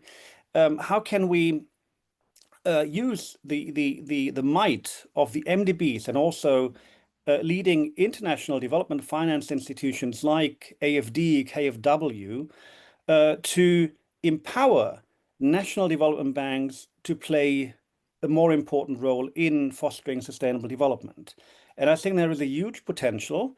And there is one, so this relates to governance and to technical capacities, but also to the financial side. And let me just emphasize that, or give you an example of Nigeria Development Bank, which is, I think, a really interesting one. So Nigeria, as you will probably all know, is a country that does have significant governance issues, or you can call it corruption. And Nigeria had a number of public development banks, national development banks, that were established after independence, and which, were very much falling into the stereotype of badly governed public financial institutions. So they were super corrupt, a lot of political lending. Of course, their balance sheets were crap. And then the Nigerian government and central bank decided, okay, let's shut them all down. We can't reform them. They are just too bad. But we do need a public development bank. And then they established the Nigeria Development Bank, and they did so with support of international partners.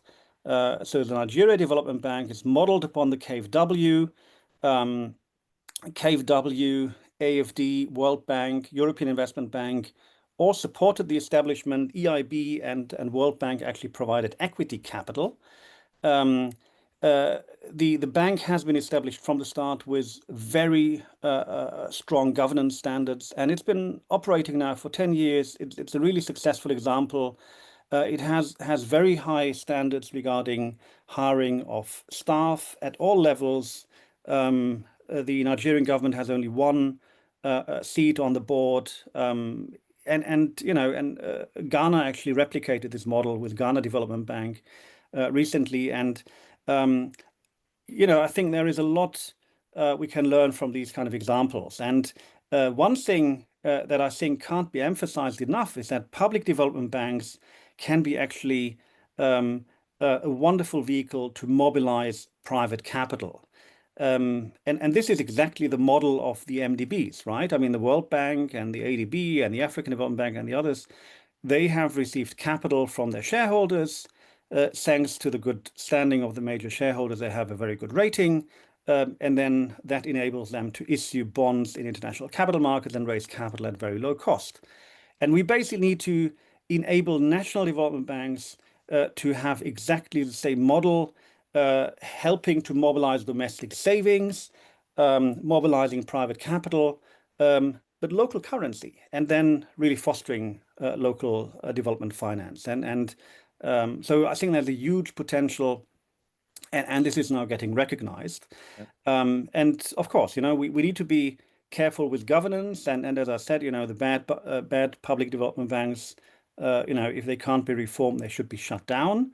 And then very final point, there was a question about, so what about structural assessment programs? Are they a thing of the past? Well, I mean, the IMF has also changed over time. Of course, we still have, more traditional kind of austerity packages and so on. But the fund, for example, does recognize the important role of public development banks in mobilizing capital and so on. So I think we are in a new world in that sense. And it's not only the discussion about public development banking, also industrial policy. I mean, think back 10 years ago, who was talking about industrial policy? It's a very different discourse. And just like with public development banks, people have recognized that industrial policy is not that kind of caricature that was made of it. It's not just like picking the winners and then supporting your cronies and whatever. Smart industrial policy can really be a great part of development, but you really need to have a broader developmental strategy where you have the right macro policies, the right kind of industrial sector policies, of course, educational research policies, and also the right financial sector policies. And it needs to be like one strategy that fits together. And all of that very much has to enable private enterprise. So it should not be about, just having public enterprise and advocating for a stronger role of public development banks doesn't mean that we don't need a stronger, kind of strong private financial institutions. Anyway, I'll stop it here. Thank you. Yeah. Thanks, Ulrich. I think in your answer, you've also answered a question that came in online, which was around how international financial institutions can help local populations if they're not as close to the local populations. And I think you mentioned sort of through national development banks. So maybe that brings us to the end of the session because we're slightly overrunning now as well. This was a very interesting session, and I think it's on a topical issue. It was a very broad issue, and but I think what it does do is it does highlight the importance of regional initiatives, and there's lots of that around. There are lots of them around, but we need to analyze them. We need to think much more on these. And is it a good thing? How do they reach? What happens at country level, like in Sri Lanka, for example? How do all these initiatives convert into an impact at country level? And that's a sort of a rich research agenda for people who are interested in development finance, but in finance more generally, is around thinking about what's going on now, which and analyzing that is a tall order because it's happening now. But then thinking about a longer term research agenda behind this, I think is also going to be really important, including for SOAS and the Center for Global Finance as well.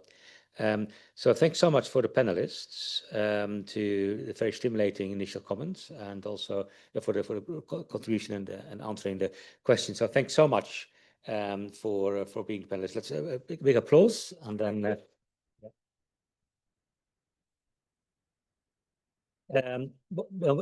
So whilst the panelists are sitting down, then I'd like to take Victor and Hongbo. Can you come and sit here, please, so that we can do closing remarks, and you feel free to do it from the chair here. And so we've come to the end of the conference organized jointly by AERC and SOAS, University of London. So maybe Hongbo, you may want to provide some closing remarks, and then Victor, and then I'll close. Very much. So, and thanks for the patience. You have been with us for the whole 2 days, so I really appreciate it. Your time, your interest, in this topic, and your support for our event. And I also would like to thank, of course, Dirk, ODI, Angela, who have spent so much time in preparing everything and making this happening, and everything went so smoothly. So I'm really happy to see that. And also AERC, my former colleague, who traveled a long time, and we had a lot of discussion actually about the issues surrounding this topic. But for me, I think I enjoyed very much, and I do not really feel tired even after those very intensive sessions. So if I summarize, I will take home 3 things from the conference. First of all, from yesterday, I like to summarize keywords. So let's take one keyword from yesterday, and that was partnership from the keynote. So for me, this has been around for so long, but for me, I asked myself the question whether or not this partnership is automatically equals to cooperation, given the fragmentation, given the elevated conflicts. So how do emerging market developing economies are going to form this partnership? And that's one thing. Can they really a partner to, let's say, develop the economies and private capitals from developed advanced economies? So I'm going to think more about that. I think maybe people can take this home as well. The second keyword that I summarize is impacting investment and also private capital. We have heard a lot from the morning to, in fact, to here. So I became a little bit optimistic as compared to yesterday. I mean, I have been doubting about that, whether or not we have, it looks like a lot of bubbles as well. I went to the conferences, meeting people. I asked them, what do you do? And they always tell me climate finance. So, so I'm thinking about this. I will continue to take this home and to think more whether or not we really want to see the result. Why do we put so much effort, time in talking about that, but still SDG, it is going very slowly.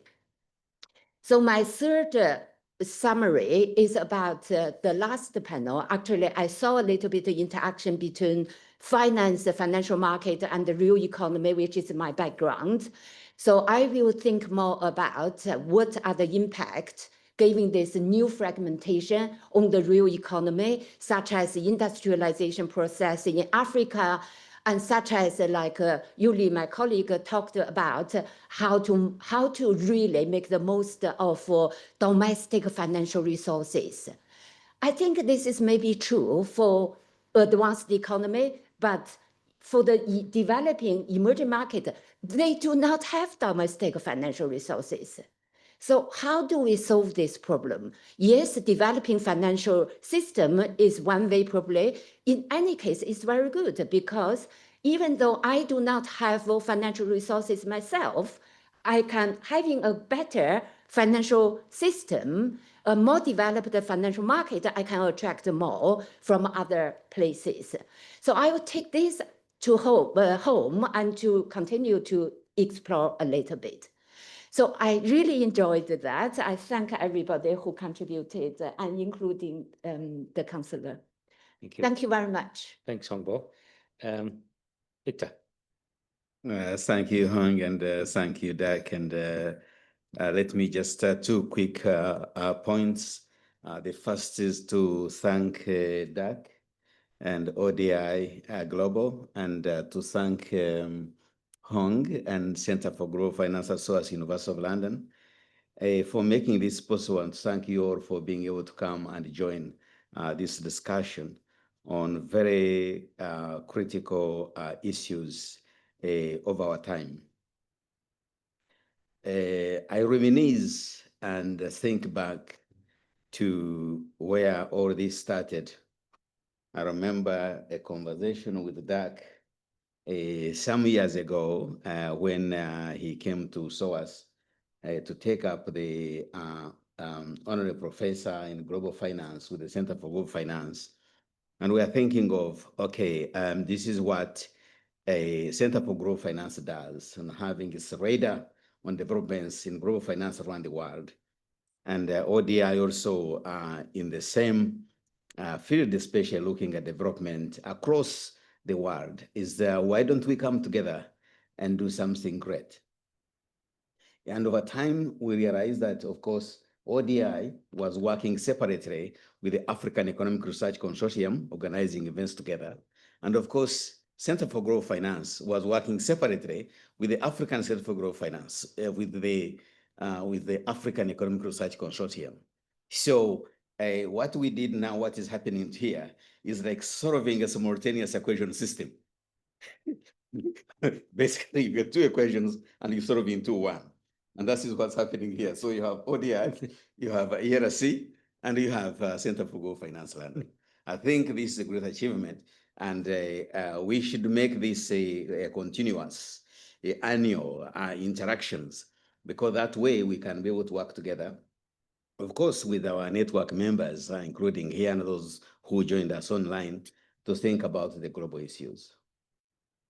The second is just to say this is timely and approaching that way because the African Economic Research Consortium, which is a Pan-African research organization, research and capacity building organization that started in 1888. And Hadley, and you can see some alumni here, including Professor Peter Kwete, University of Ghana. Hadley is there an economist of great substance, either on Africa, who has not been through the ERC. So you can think of the central bank governors, finance ministers, most of them have worked through the ERC since 1988. We are now transitioning into a 10-year strategy, whereby we are looking at the ERC as the hub for research, excellency, and informing policy for new development strategies. And this is where this conversation comes in. We are looking at the global shifting, we are doing new challenges, but also try to be able to provide knowledge and capacity and capacity building and evidence-based strategies for Africa, or the 54 countries on the continent, for their new development strategies, because as the ground shifts, the development strategies will change. Whether you are thinking in terms of energy transitions, whether you are thinking in terms of climate change, whether you are thinking in terms of critical minerals, whether you are thinking in terms of industrial strategies. So last week, the new president of Malawi invited me to comment on the new putting together new government and how to design strategies in terms of revamping the economies and put a new structure. And that's what the ERC does. But the ERC cannot work alone. We work with the Center for Global Finance, we work with the ODI, we work with you as members to try to see where can we bring our minds together and we focus, provide the technical input, the strategies, the direction, new research, policy advice, because all those alumni of ERC that govern the central banks and govern the Ministry of Finance count on us to be able to deliver that. And we can't do it alone. We need to do it with you in partnership. Thank you very much. Thank you so much, Victor. And let me just finish with a few minutes reflection as well.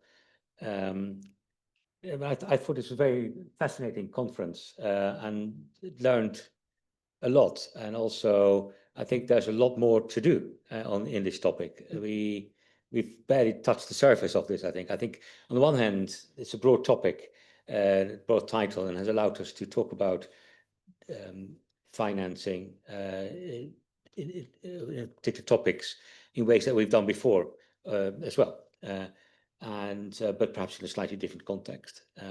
But there's also the issue about seeing and looking at geopolitics and geopolitical fragmentation as a research topic in its own right.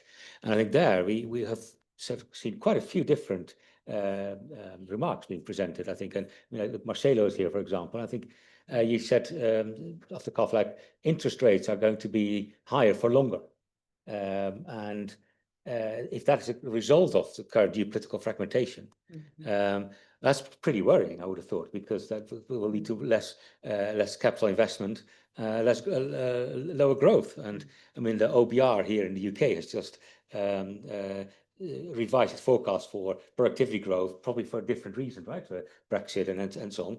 But those are real world examples of how in a couple of weeks' time our net income will decline because our taxes may go up, right? You feel it. You feel you could feel the impact of geopolitical fragmentation directly in your purse, basically. And there are lots of other issues, I think. So we talked about the development sector as such. So there were quite some pessimistic keynotes about this is all going to be very different now. And you can sort of say, well, maybe for 5 years it's going to be a bit tricky, and then later on it's going to be fine. So now we're at about 200 billion ODA, and maybe with some dips, maybe later on it's going to go up again. But I mean, Colin's keynote yesterday was suggesting, well, this is we're in it for this has changed fundamentally, and so we don't know yet whether that's going to how it's going to emerge. But we do need to keep watching this. And the other is, I think we need to be better at sort of thinking much more of the cost and benefits of geopolitical fragmentation. I think the IMF put out a paper that sort of said all the geopolitical the trade wars between US and China, for example, cost the global GDP by about 5% or so. I think that's something we can also perhaps see in finance, right? So because if we can see the impact on global finance being raised, and maybe the cost of finance, excess of finance, and hence the impact it may have on growth could be significant, right? So that's something we do need to highlight. And I mean, I went through all the types of capital flows with my first remark. You had portfolio flows, FDI, remittances, ODA. The only outstanding thing that went up was multilateral financial institutions, I think, but all of them were negatively affected in the current context, and potentially by the new geopolitical fragmentation. So that's something that we do need to analyze in depth in the coming years, and also then the responses to this. And we've heard a lot about different types of responses. And when you said one word was important for you, you mentioned partnership. I just written it down as well. Partnership, I think that came out from yesterday, particularly in the development world. It's important to seek new partners, seek to do different things with the same partners, and thinking much more on this in the future around partnerships.